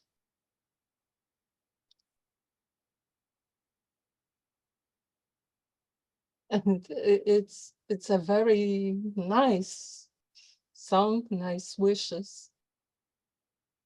But then I thought, if he's not able to be himself and to live, to go through his life together with his life, he's not able to do it. So maybe it's not such an easy task. Maybe he's just put a burden on. Be yourself.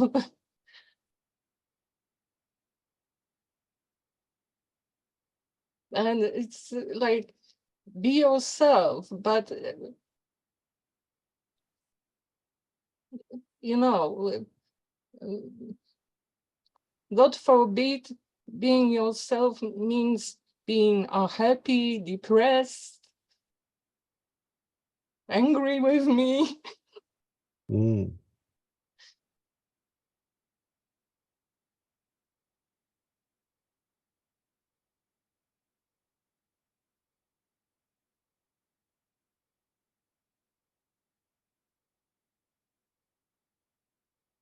Do you feel like you failed at that or you succeeded at that?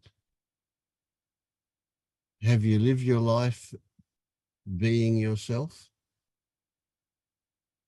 Yes.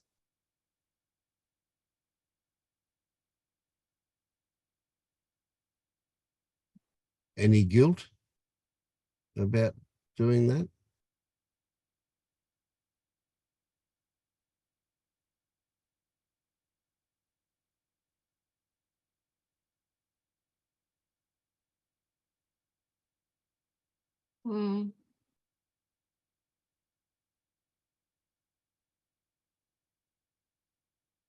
It was hard on my parents sometimes.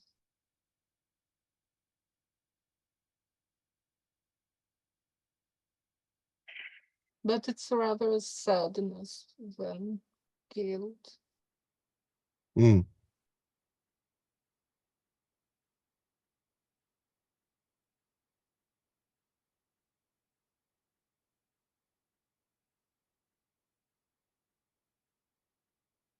So you do feel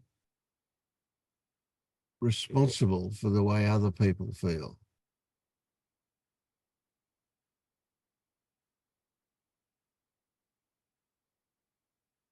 When you have sadness Yes. about that, yes? Yeah. Yes, it seems it can't be avoided.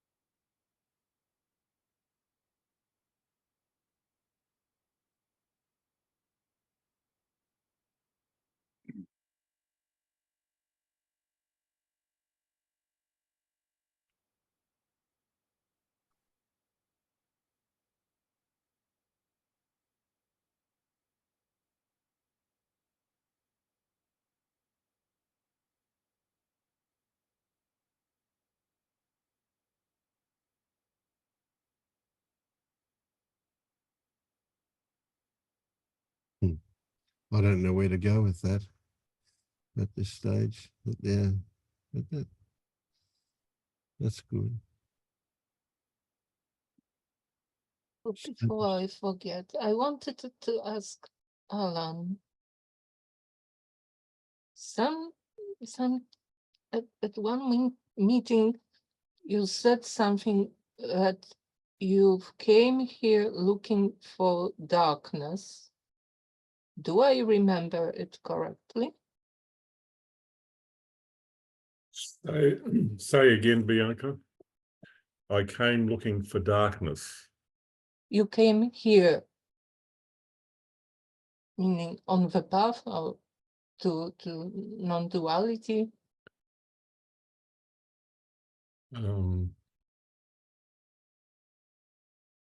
I don't recall saying it that way. Yes.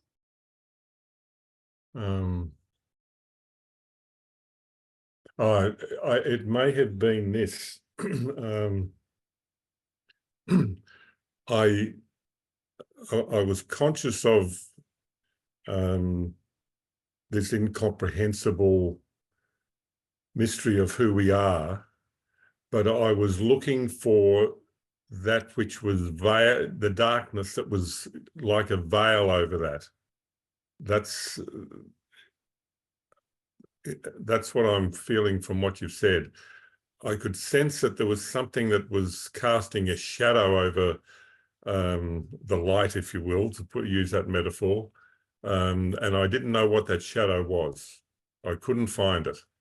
And at LU, it suddenly became apparent what that was, the notion of an I and the notion of a me.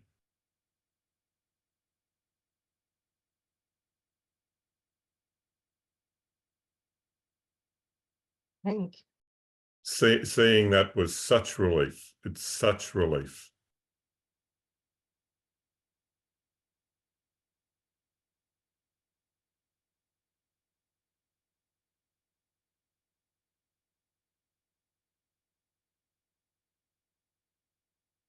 And again, it's not a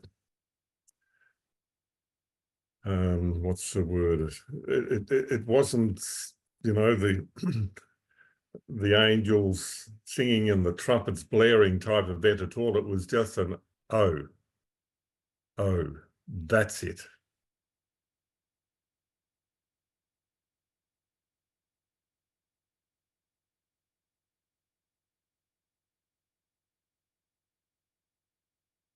Our reaction to it is very different. And as we were talking about earlier, we can even overlook it. And that manifests itself as doubt sometimes. We've seen it, but we say, no, it couldn't be that simple. The mind is looking for something much more sophisticated.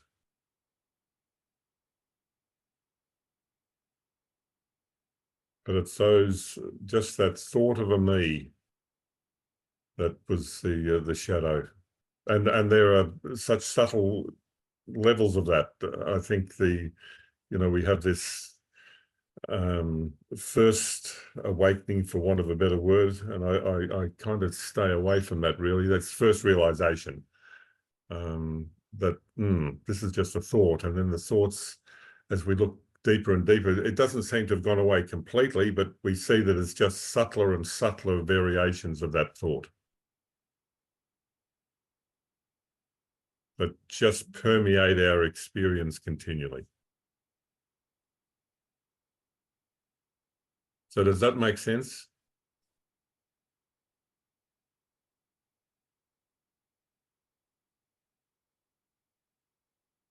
How does that relate to your experience, Bianca?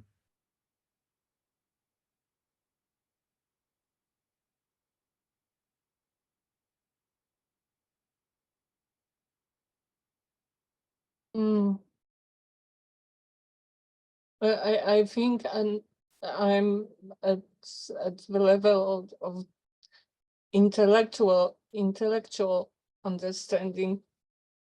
Mm-hmm.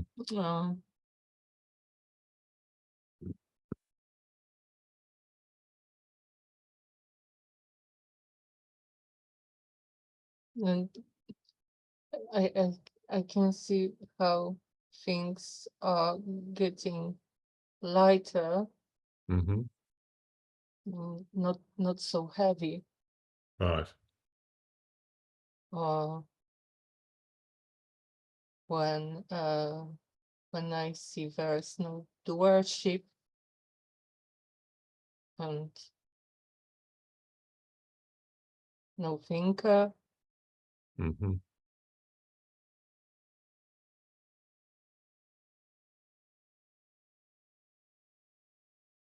And now I've started to see the possibility of the not being a witness. Mhm.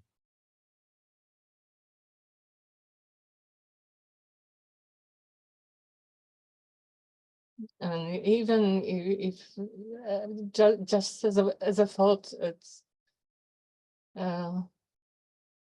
somehow it makes me happy. Sorry, say that again. Somehow it makes me happy as a Okay. thought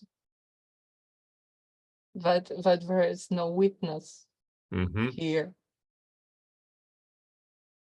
Interesting. Where does that happiness come from? Because the witness is someone imprisoned Mhm. in the experience. Right. And others may chime in on this, but you know, you were talking about I see it intellectually. Mhm. And it may not always be true, but we often hear that phrase, and there is a tendency perhaps to despise that intellectual understanding. I'm saying that no, we just have to accept that, and there's something else that wants to show itself for a completeness perhaps, but it's that intellectual or that cognitive understanding and actual experience, when they align, it's like something clicks into place. And you know, as you're talking about the happiness you feel that when the realization that there's no witness, it can be so subtle and doesn't seem significant in and of itself, but just staying with that is I'm saying it's so important, because truth reveals itself in very subtle ways, and as you say that it brings a happiness, you know, could that be because there's a resonating that, yeah, this is true. I'm not quite accepting it totally for whatever reason, but yes, there is a truth here that brings a joy. Yes, and this intellectual understanding, I think it's an opening.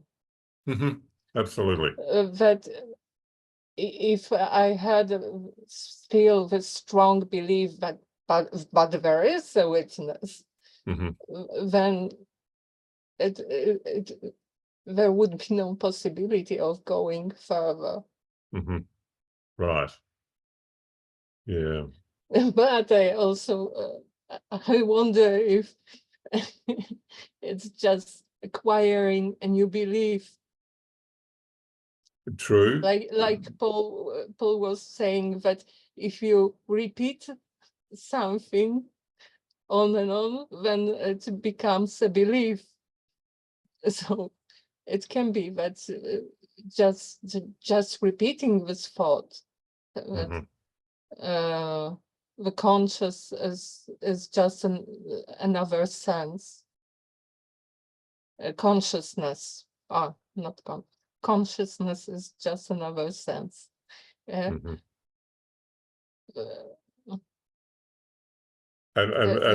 I'm repeating this thought because this makes me feel good.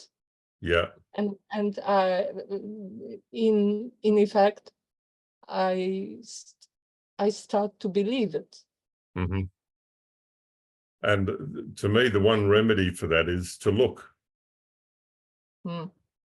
If we're, and it does take what we could describe as radical honesty.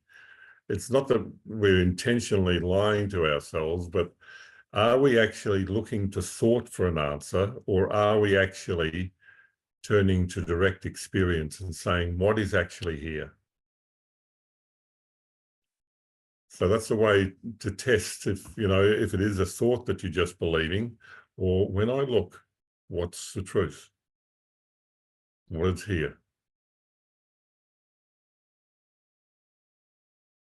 So when you talk about there being no separate witness, where do you go for an answer there? If you ask yourself, is Right now, I don't have an answer. Mhm. These are just theories, hypotheses. But so if you ask yourself, if I ask you the question now, is there a separate witness? Where do you feel yourself turning to for an answer?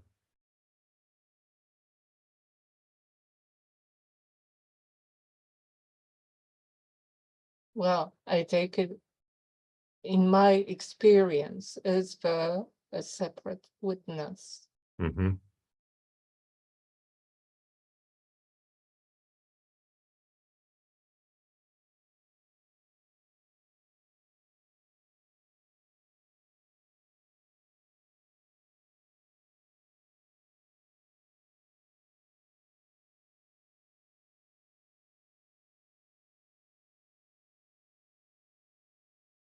And yes, and like how I, the best way I can describe it is like a center of gravity. Mm-hmm. It's a point where everything gravitates toward. Is it a specific point? Is it a thing? Is there shape to it?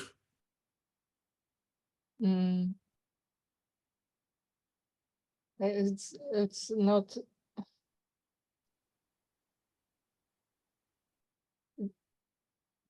It's not physical. Right. Mm-hmm.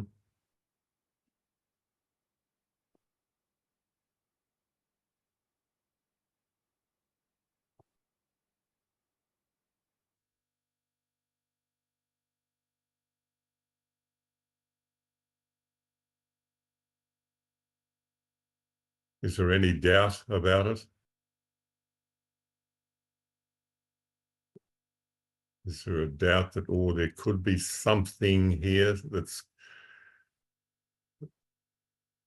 a witness, an independent witness?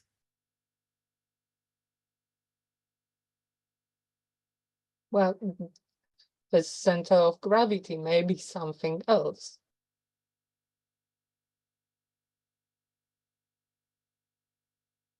So just checking out that center of gravity, just stay with that. Mm-hmm. What is this center of gravity? Just stay with that.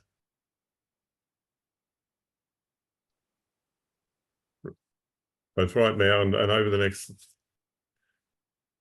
few days, just stay with that center of gravity. Is that just a label that we're putting on? A center of gravity for something that can't be described? The mind wants to put a label on to name it, but just stay with that and see what unfolds.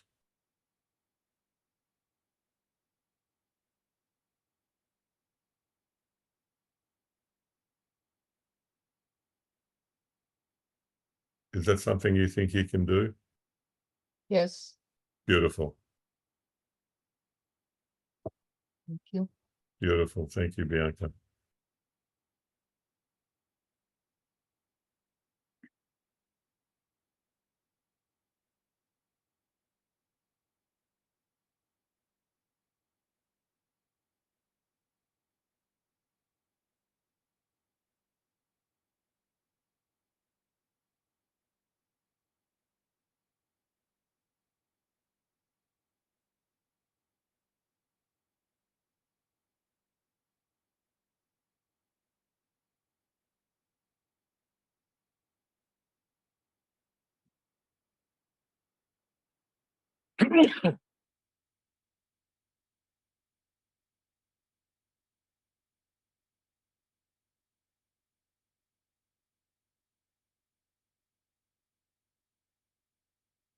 Can I say, Bianca, you were talking about your dad writing a song for you when you were 6.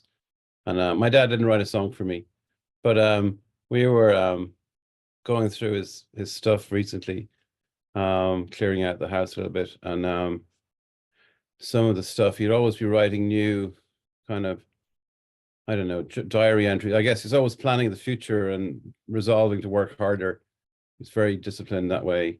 And he also resolved a number of times to support his children and give them the opportunities and never get in their way and all this kind of stuff, you know, the similar kind of thing that you expressed. And yet, the same as you've said, he was somehow not able to land in the present. I'm not saying I've landed there myself, but he was just somehow not able to get that clarity about. He was trying for a long time to find, and yet, so you had that aspiration, yet he wasn't able to do it himself, and he wasn't then maybe able to help us in the way he wanted. So it's just interesting when I heard you saying that, how my dad had a similar aspiration, I think, and then also wasn't really able. It was funny, I'll just quickly say, I always say I'll quickly say, don't I? Anyway, he was going to write a book back in the 1980s. He wrote a few chapters of this book. He spent years doing research for it about somehow trying to be efficient at using your time and stuff. And we found a few chapters and we were kind of reading them a little bit.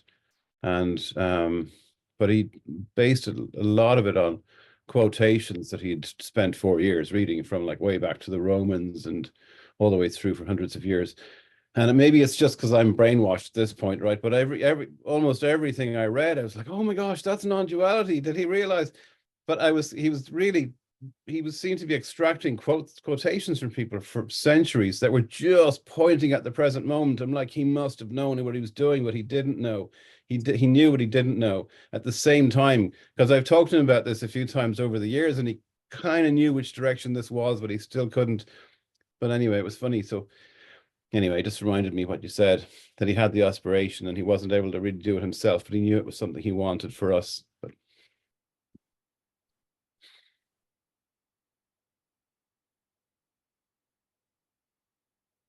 How do you feel about your dad? I just feel really moved by his aspirations and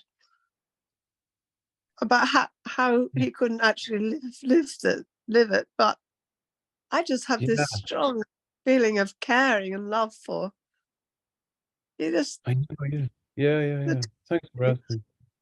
of There's being funny, human. yeah.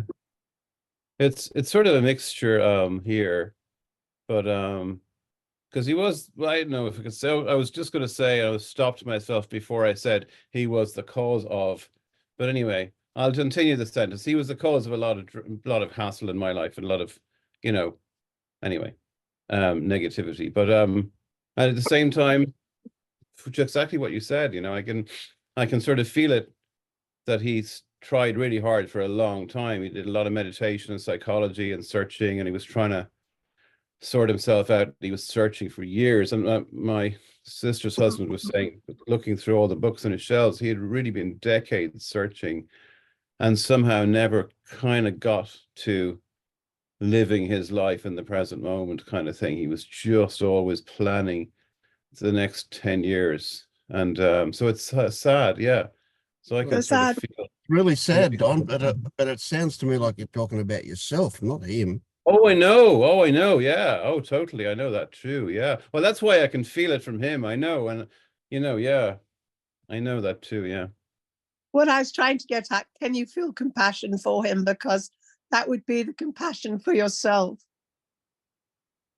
Yeah. It's easier to feel it for him than it is for me. But if you feel it, truly feel it, it's for you. It's yours. It's you. Yeah. It's in you. That compassion is love for yourself, within yourself. So yeah. Can you recognize that he was an innocent? That he was doing his best, and that was it. Okay. Now turn that around. Can you recognize that you are an innocent? Only barely, certain days of the week. Yeah. I'm not sure if today's one of the days. Yeah, yeah. It's an intellectual understanding, Vince. That's what it is. Yeah. Yeah. I have an intellectual understanding of compassion for myself. I don't mean, sorry, I don't mean to take the piss. I just I don't find that easy to do. Yeah. Um, Yeah, no doubt your dad didn't find it easy either. yeah. No, yeah. He wasn't, I mean, in certain days he wasn't too bad. But yeah. Mm.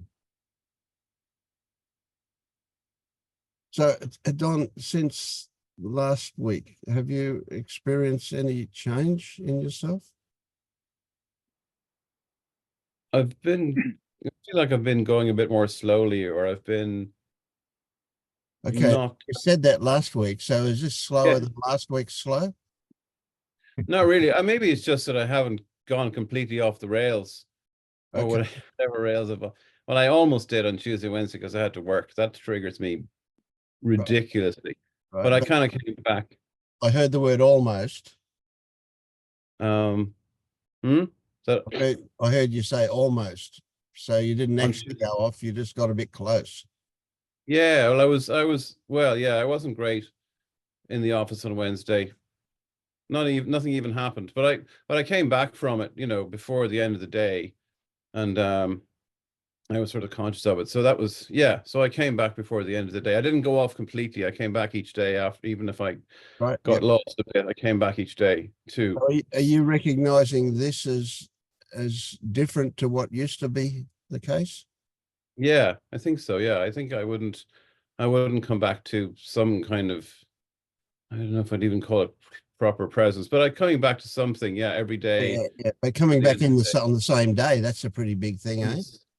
on the same day. Yeah, it's a pretty big thing. And it just kind of being aware of how I am almost automatically without having to remind myself Yep. most days. So That's what I feel. you realize this thing's going to sneak up on you. You're not going to fall over any big cliff. Who knows? Yeah. Well, you might, of course, but yeah, sneaking up sounds like what's happening. Yeah, Don, maybe. Go on. Don, when Vince asked you that question, does it feel different? Your response was, I think so. How does it feel? Oh my God, Paul's going to go on at me about saying I feel now, if you ask me that.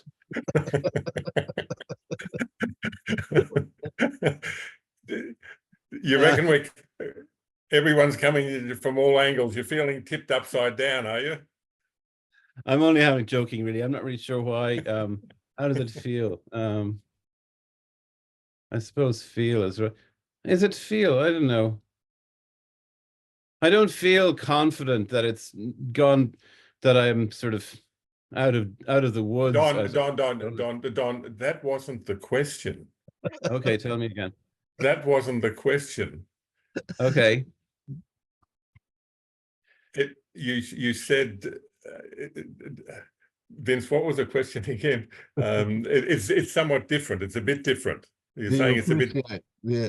And he said, I think I am. Yeah. I think I am. Now, what causes you to know that there's a difference? Is it because of your thinking, or is it because of how you're feeling? Yeah, I'm feeling different. That's true. Yeah, there's some Right. more stability. Yeah. Now, that's really important to acknowledge that. That's the truth. Yeah.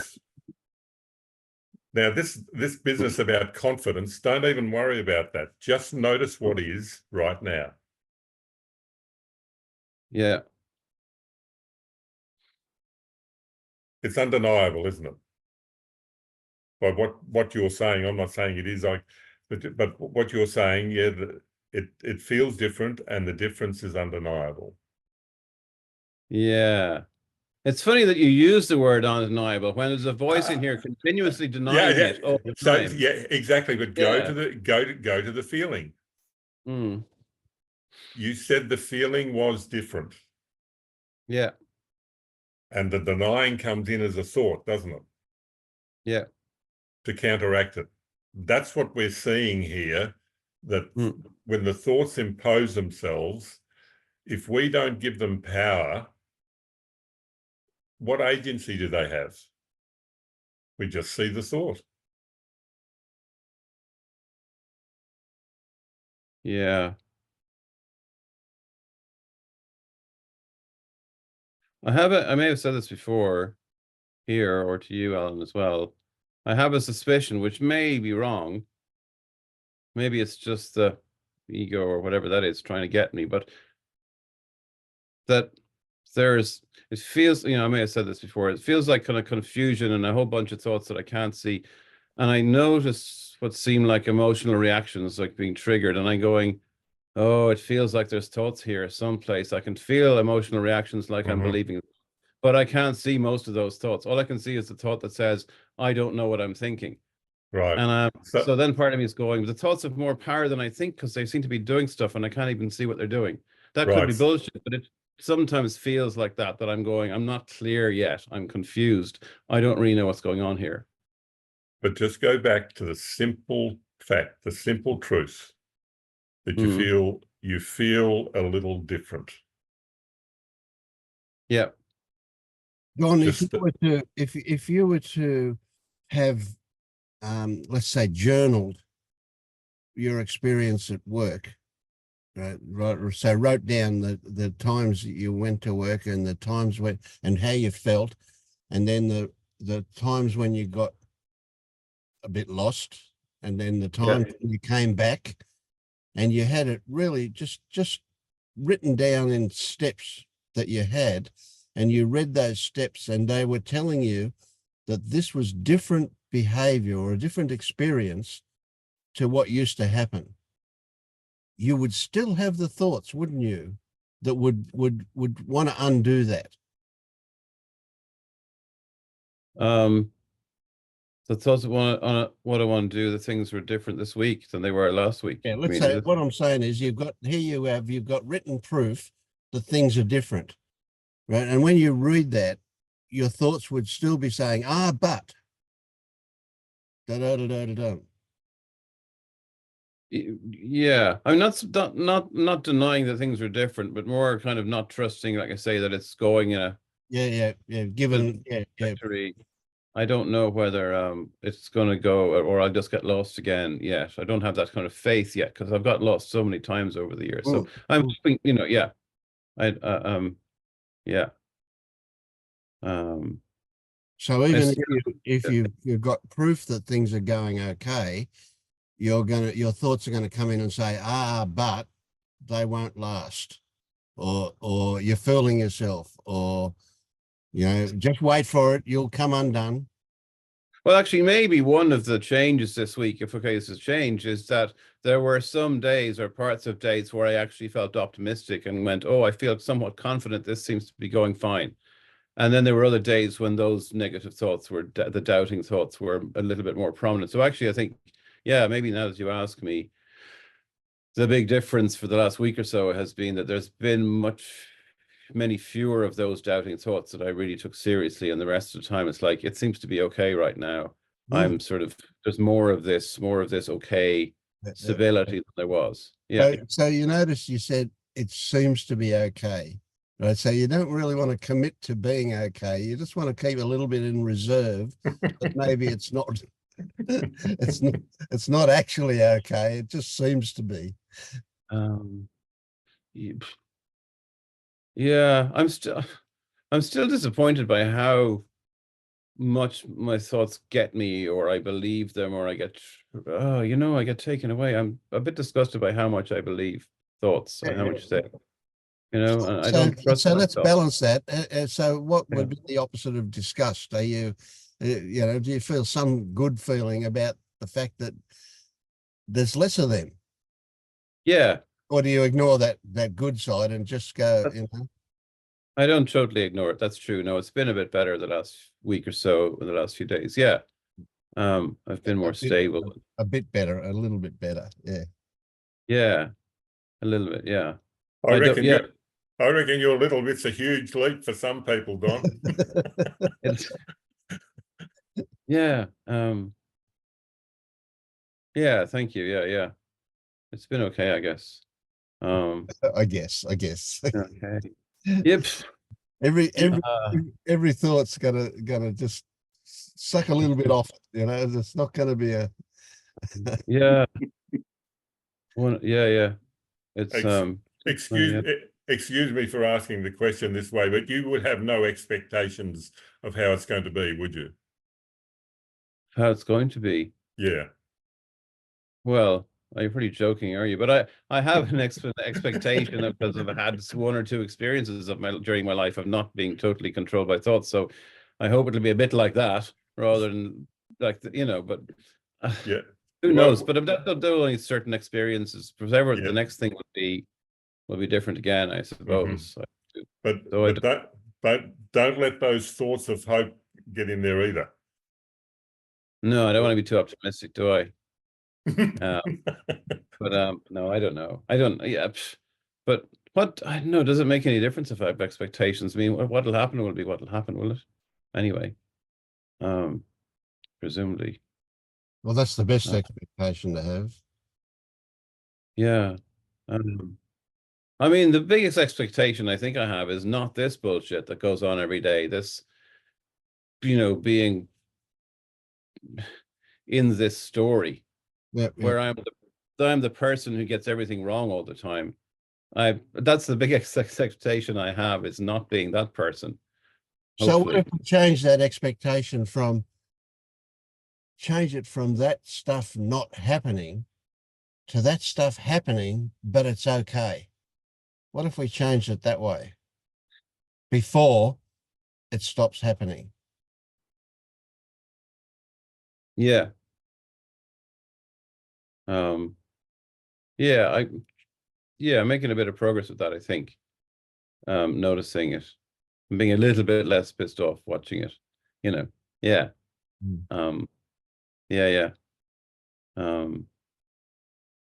So yeah. I suppose that's what I'm doing now, is just trying to pay attention to what's happening, and not be too yeah, something like that. Yeah, good. Beautiful. Yeah.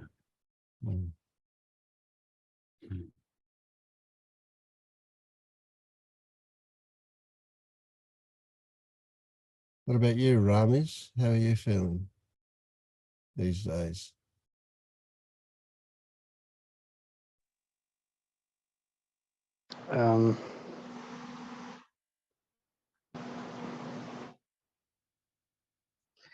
I'm kinda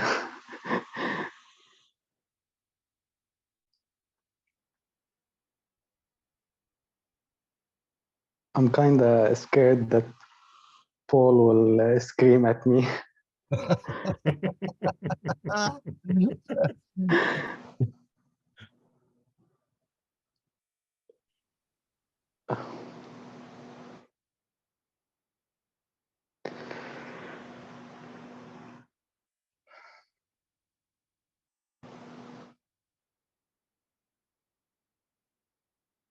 I noticed something with I live with my grandma, and she never really asks for help unless she really needs it. And she has like a health problem, like injury with her legs, and she walks with something that helps her.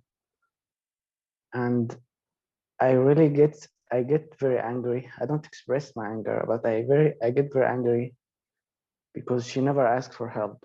She would complain about her pain a lot, but she never asked for help. And I would say to her, why didn't you ask for my help? Why didn't you call for me? And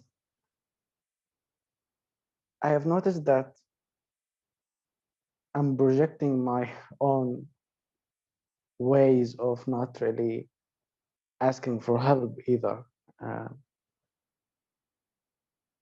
I don't ask for help, and I feel like a burden all the time.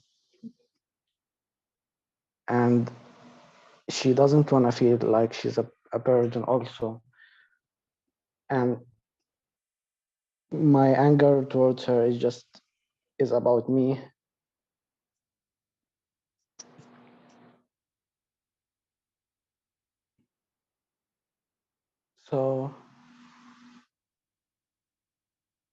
I'm just staying with this heaviness of being a burden.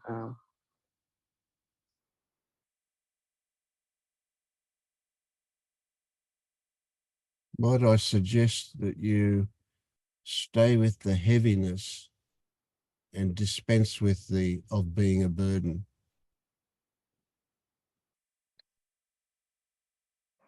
As soon as you say of being a burden, you block yourself from experiencing the heaviness.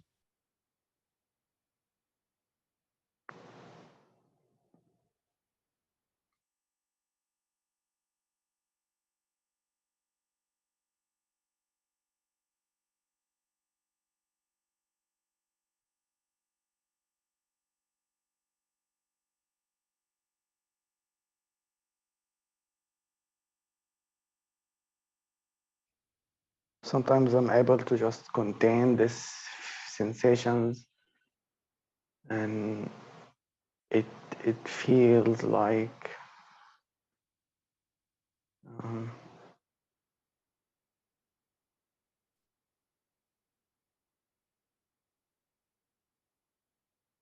I'm not lost in it. It just Yeah.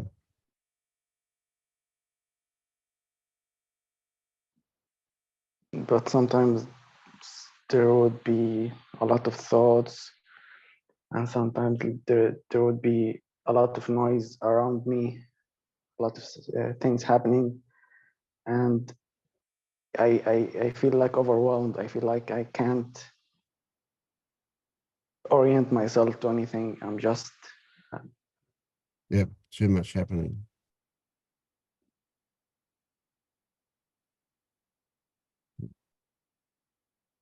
I feel like I'm very sensitive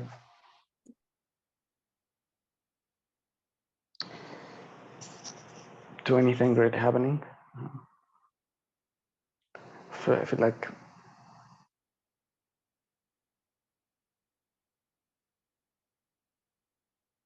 I'm on an edge.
I've been seeing also a lot of listening to people. I can see now that they all only talk about themselves, and it's really it's funny sometimes. um,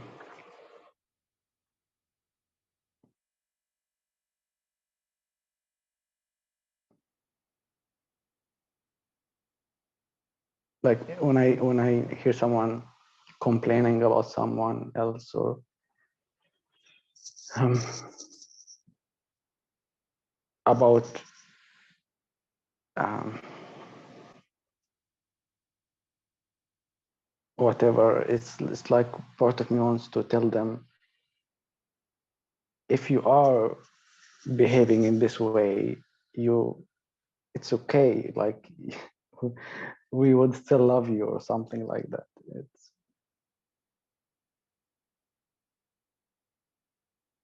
um,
also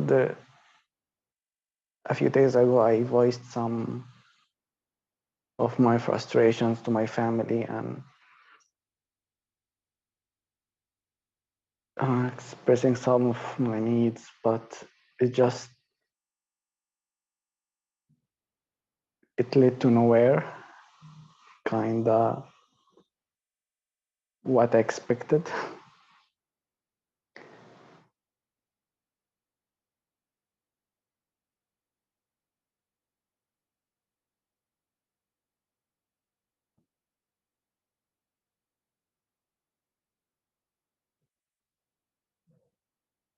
So what were you expecting? And what did you get? Well, not the details necessarily, but you're expecting a positive reaction and you got a negative reaction. No, I expected my expression would be dismissed as always. Mm. And it was? Yeah, because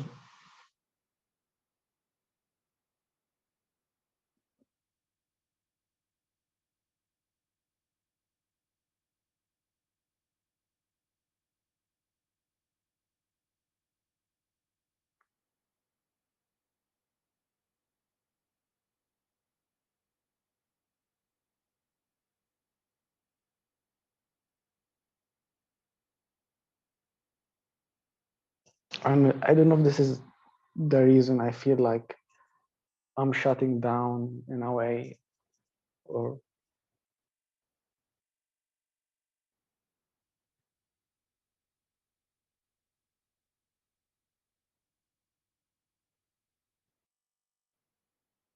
So you mean now? You're shutting down now? a few days ago till Oh, now. yeah. And that you're shutting down in order to avoid something?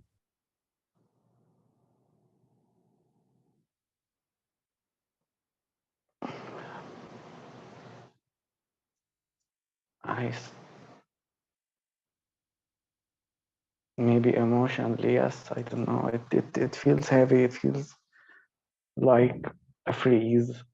Uh-huh.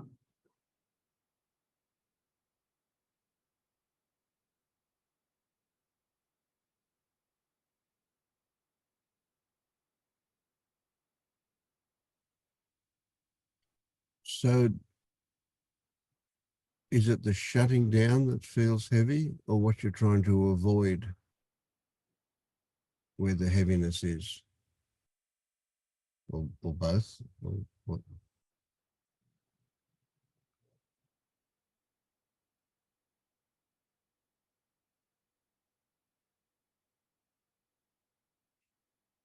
I don't think I'm consciously avoiding. It feels like this is like the normal response of my nervous system. Yep. Just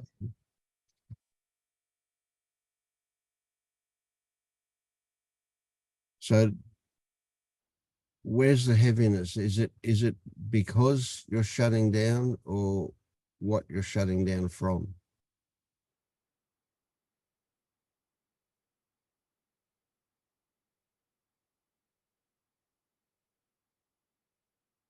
Or something else?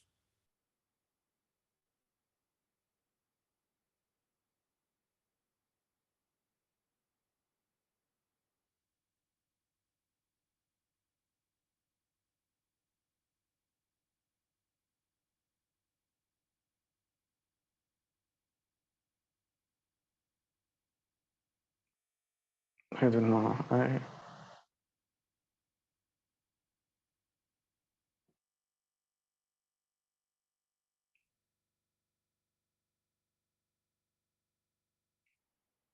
It's just hard to locate.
What's happening, Ramez?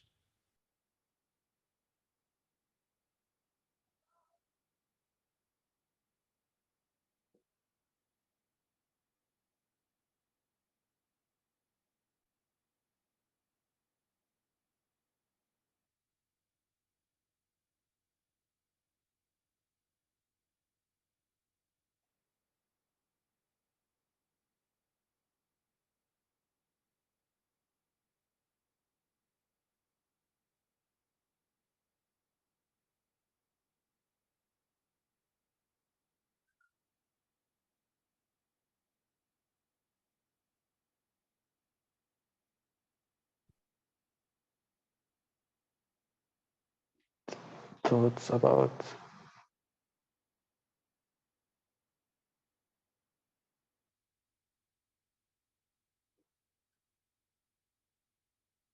about I have to take responsibility to help myself. Um,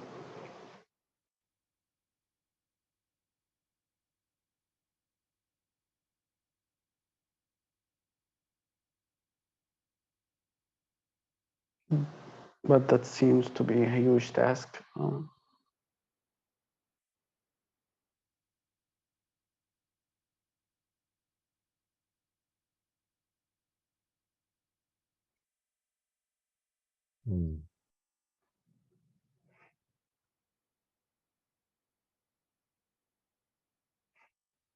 Did you have thoughts about how you would do that? No,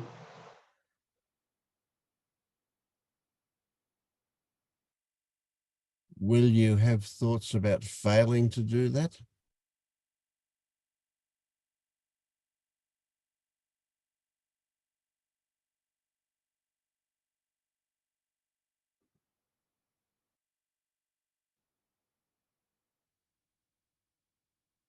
probably, yeah.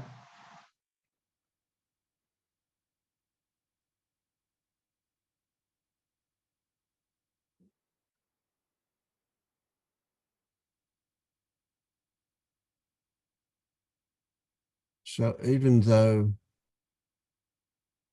it's not defined what it means to take responsibility, you can still fail at it and still feel bad about failing at it.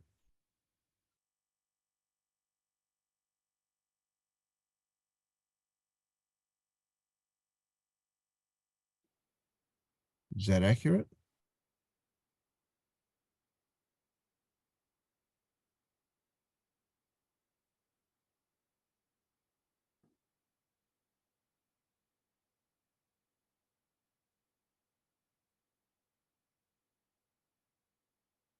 There is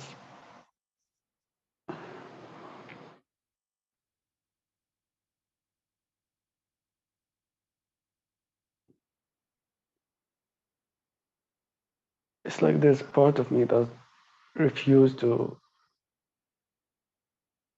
take this responsibility. Um,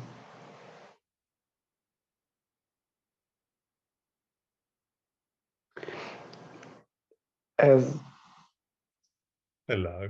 in Yes, still couldn't do that up. Um,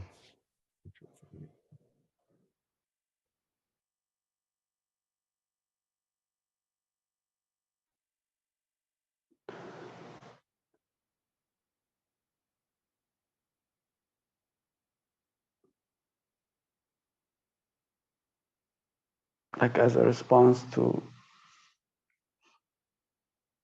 being a burden.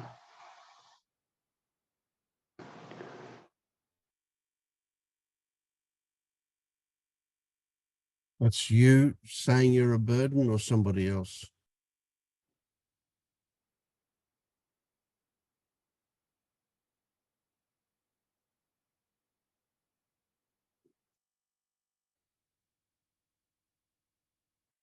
Isn't it the same?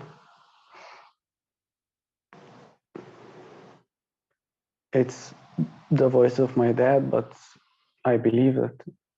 Yep.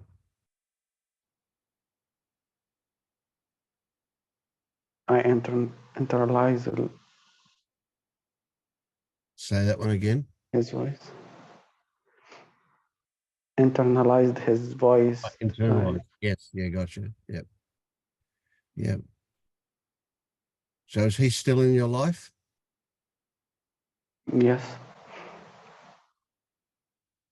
You see him every day? Yeah.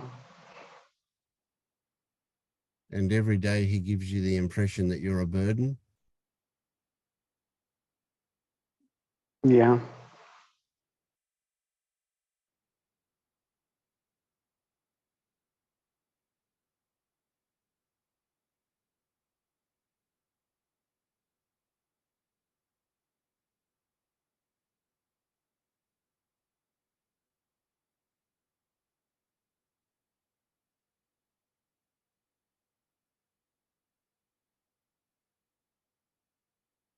Does he present you with tangible ways in which you are a burden?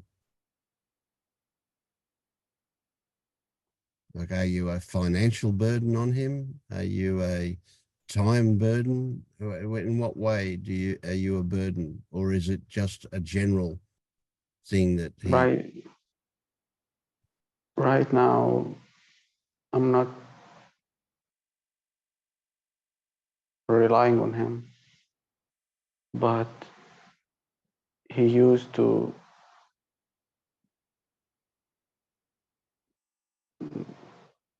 tell me that I am a burden in a literal way. Yep. Without giving you examples, specifics, just in general, you're a burden. The fact that he has to worry about me. Okay, that's a burden. Yep. And he has to worry about you. Why?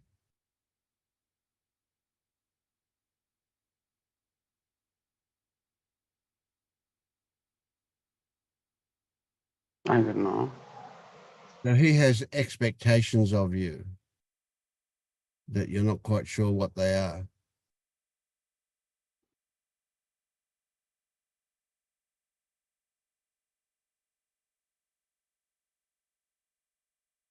His expectations,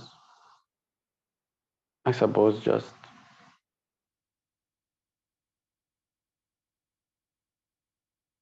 for him not to worry, just for me to be just a normal kid.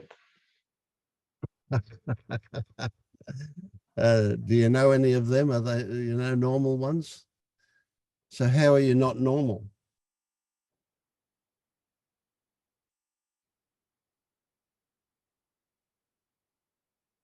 When I was a kid, I hated to go to school, and for many reasons, really, but I was really scared as a kid. I don't want to say, like, tell stories about what happened. Doesn't really matter. Mm-hmm. Got it. Yeah, but okay. But I really was very scared.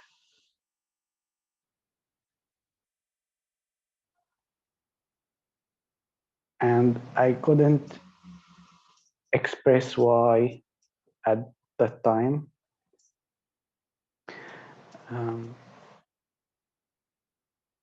I couldn't really explain what's happening with me. And for them, this seems really weird. Like, what's going on with you? Yep. Other kids go to school, they are happy, they are, why are you different? Got it. And they try to make me like responsible for how they feel.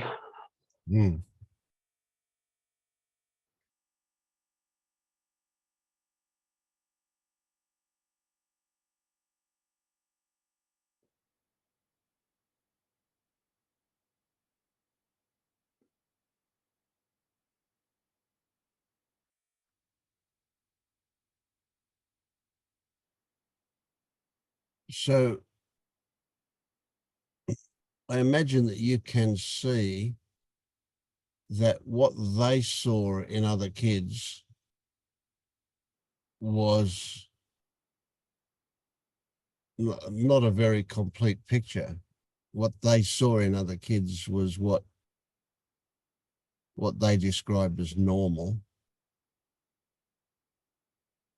But they didn't really know other kids. Did they? They didn't, they weren't, those other kids that were out there in the community, they only saw some of. And have you got There actually or sisters? there actually weren't any kids at the Oh, time. okay. I was in this small village. I was only me. I didn't have any friends, and Right. Okay. So their idea of normal it's, was imagined, completely imagined. so they I think this is their way of trying to encourage me Yeah. in a way, or give me also their way of, like, they worried, they didn't want me to feel scared or Yep. sad. They want me to study, learn, and this is their way of just teach me that. Yeah. They wanted the So best. and Yeah. I understand their intention, but for me it was really devastating. I felt completely alone. I was daydreaming of escaping, like finding different family, going Yeah. somewhere else, daydreaming. Yeah. Wanting to feel good. Yeah.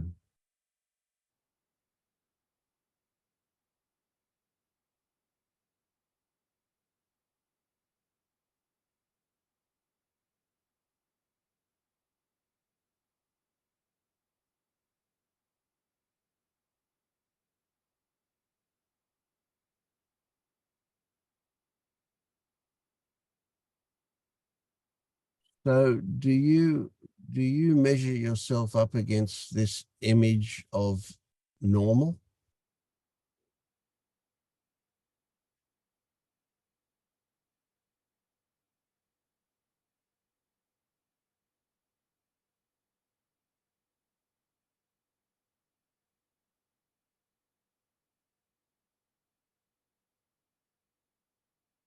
In terms of how I feel,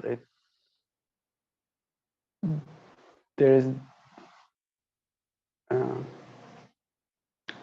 I wish that I won't be feeling this way. If I'm not feeling this way,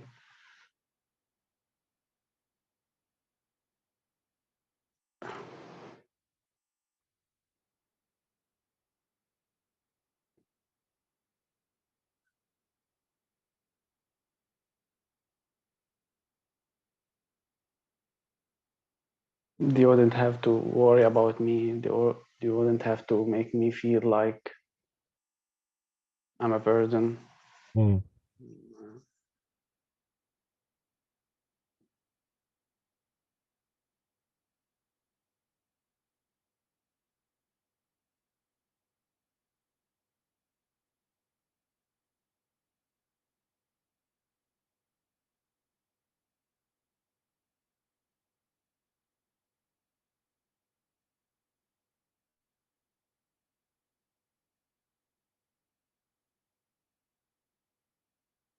And it's like I have proved I have proved to myself that I can succeed in the normal society standards, but I still don't believe it. Hmm. Hmm. It feels like it's a huge um, effort to prove that I'm normal. But you're not normal, are you? No, I fucking hate being normal. Yeah. Who is normal? I don't know anybody that's normal. That's just a picture somebody's got, eh? Absolutely. Look, there is no getting around the fact that every one of us is unique. Absolutely. Every single person on the planet, every single person that's ever existed on the planet is different to everybody else. There is nobody the same as anybody else. Can't happen. Not only have we got different DNA, and we know that, but we've also got different experiences. So everybody is shaped uniquely.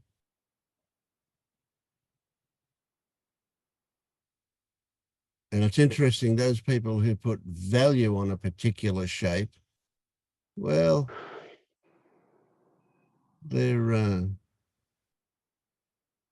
living in a fantasy world because that value is made up. Certainly we can say that certain characteristics or certain propensities are more useful in certain circumstances. It's just like saying, well, if you're good at maths, then you're going to be good in an engineering job or a accounting job or whatever, you know. So they're just characteristics that suit circumstances, but those characteristics and those circumstances, they're all over the place, aren't they? So what circumstances will your particular characteristics come out as good?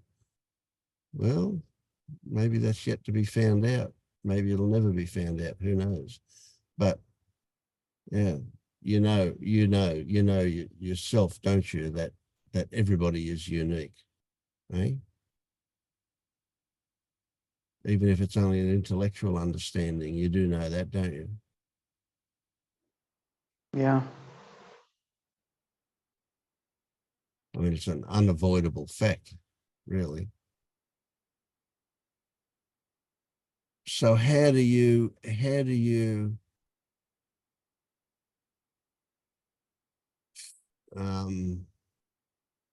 shift to a place where you feel okay about your particular uniqueness?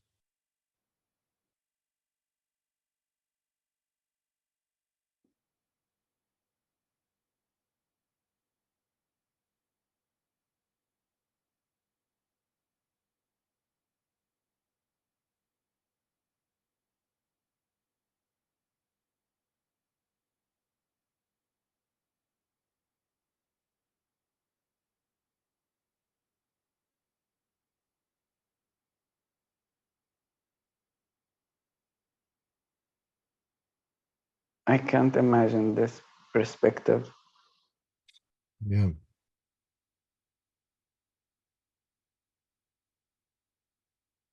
Can you imagine that perspective does exist, even though you're not yet experiencing it?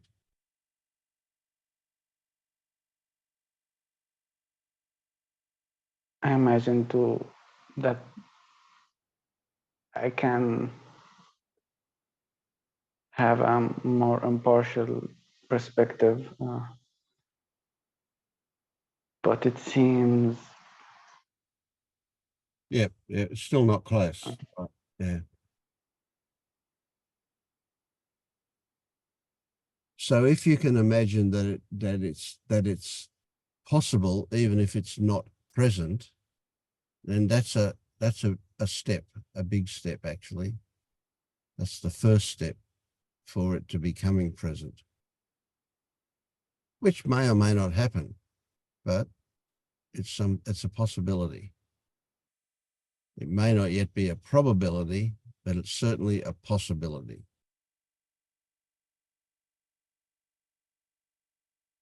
And what's interesting is that really it's also unavoidable.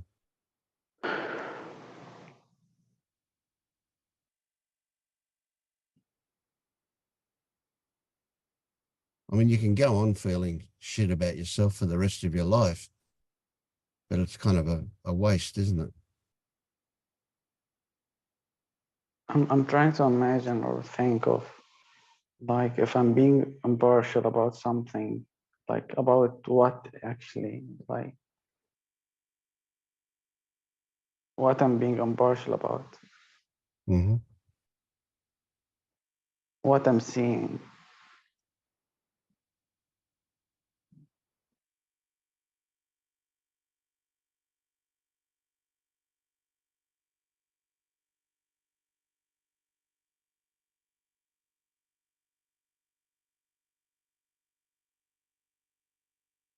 It feels like the moment I try to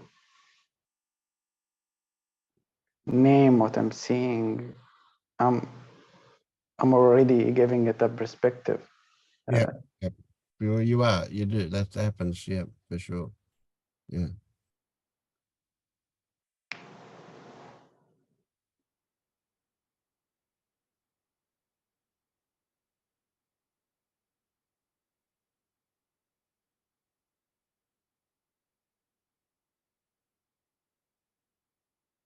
So when your dad says you're a burden, that's obviously from a perspective that he has.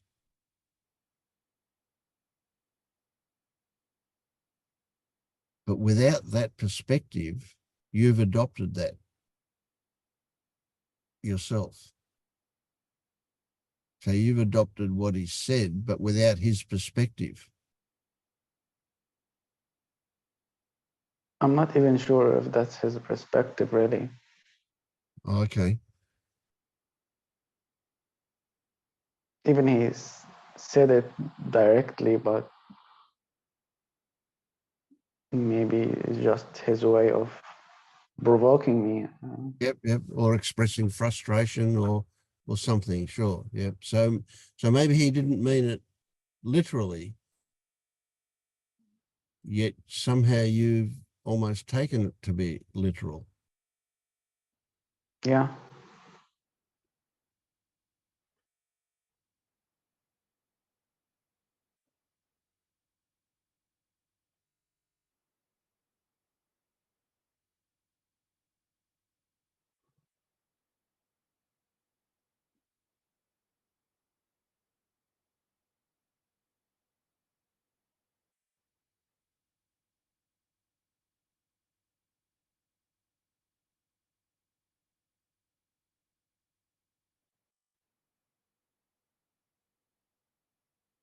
Yeah. Okay. So just contemplate that stuff for a while, just, until we next meet, maybe. Perspectives, what's literal, what's taken to be literal, what you've adopted, whatever. I mean, I'm telling you to contemplate this, but I know you will anyway. You'll just, that's your nature, isn't it? You will contemplate it. So, but objective, that's a key word. If you can step aside, step out of the emotional content of it, then you'll see it in a different light. And again, I think you probably know that. Yeah. I'm telling you what you already know.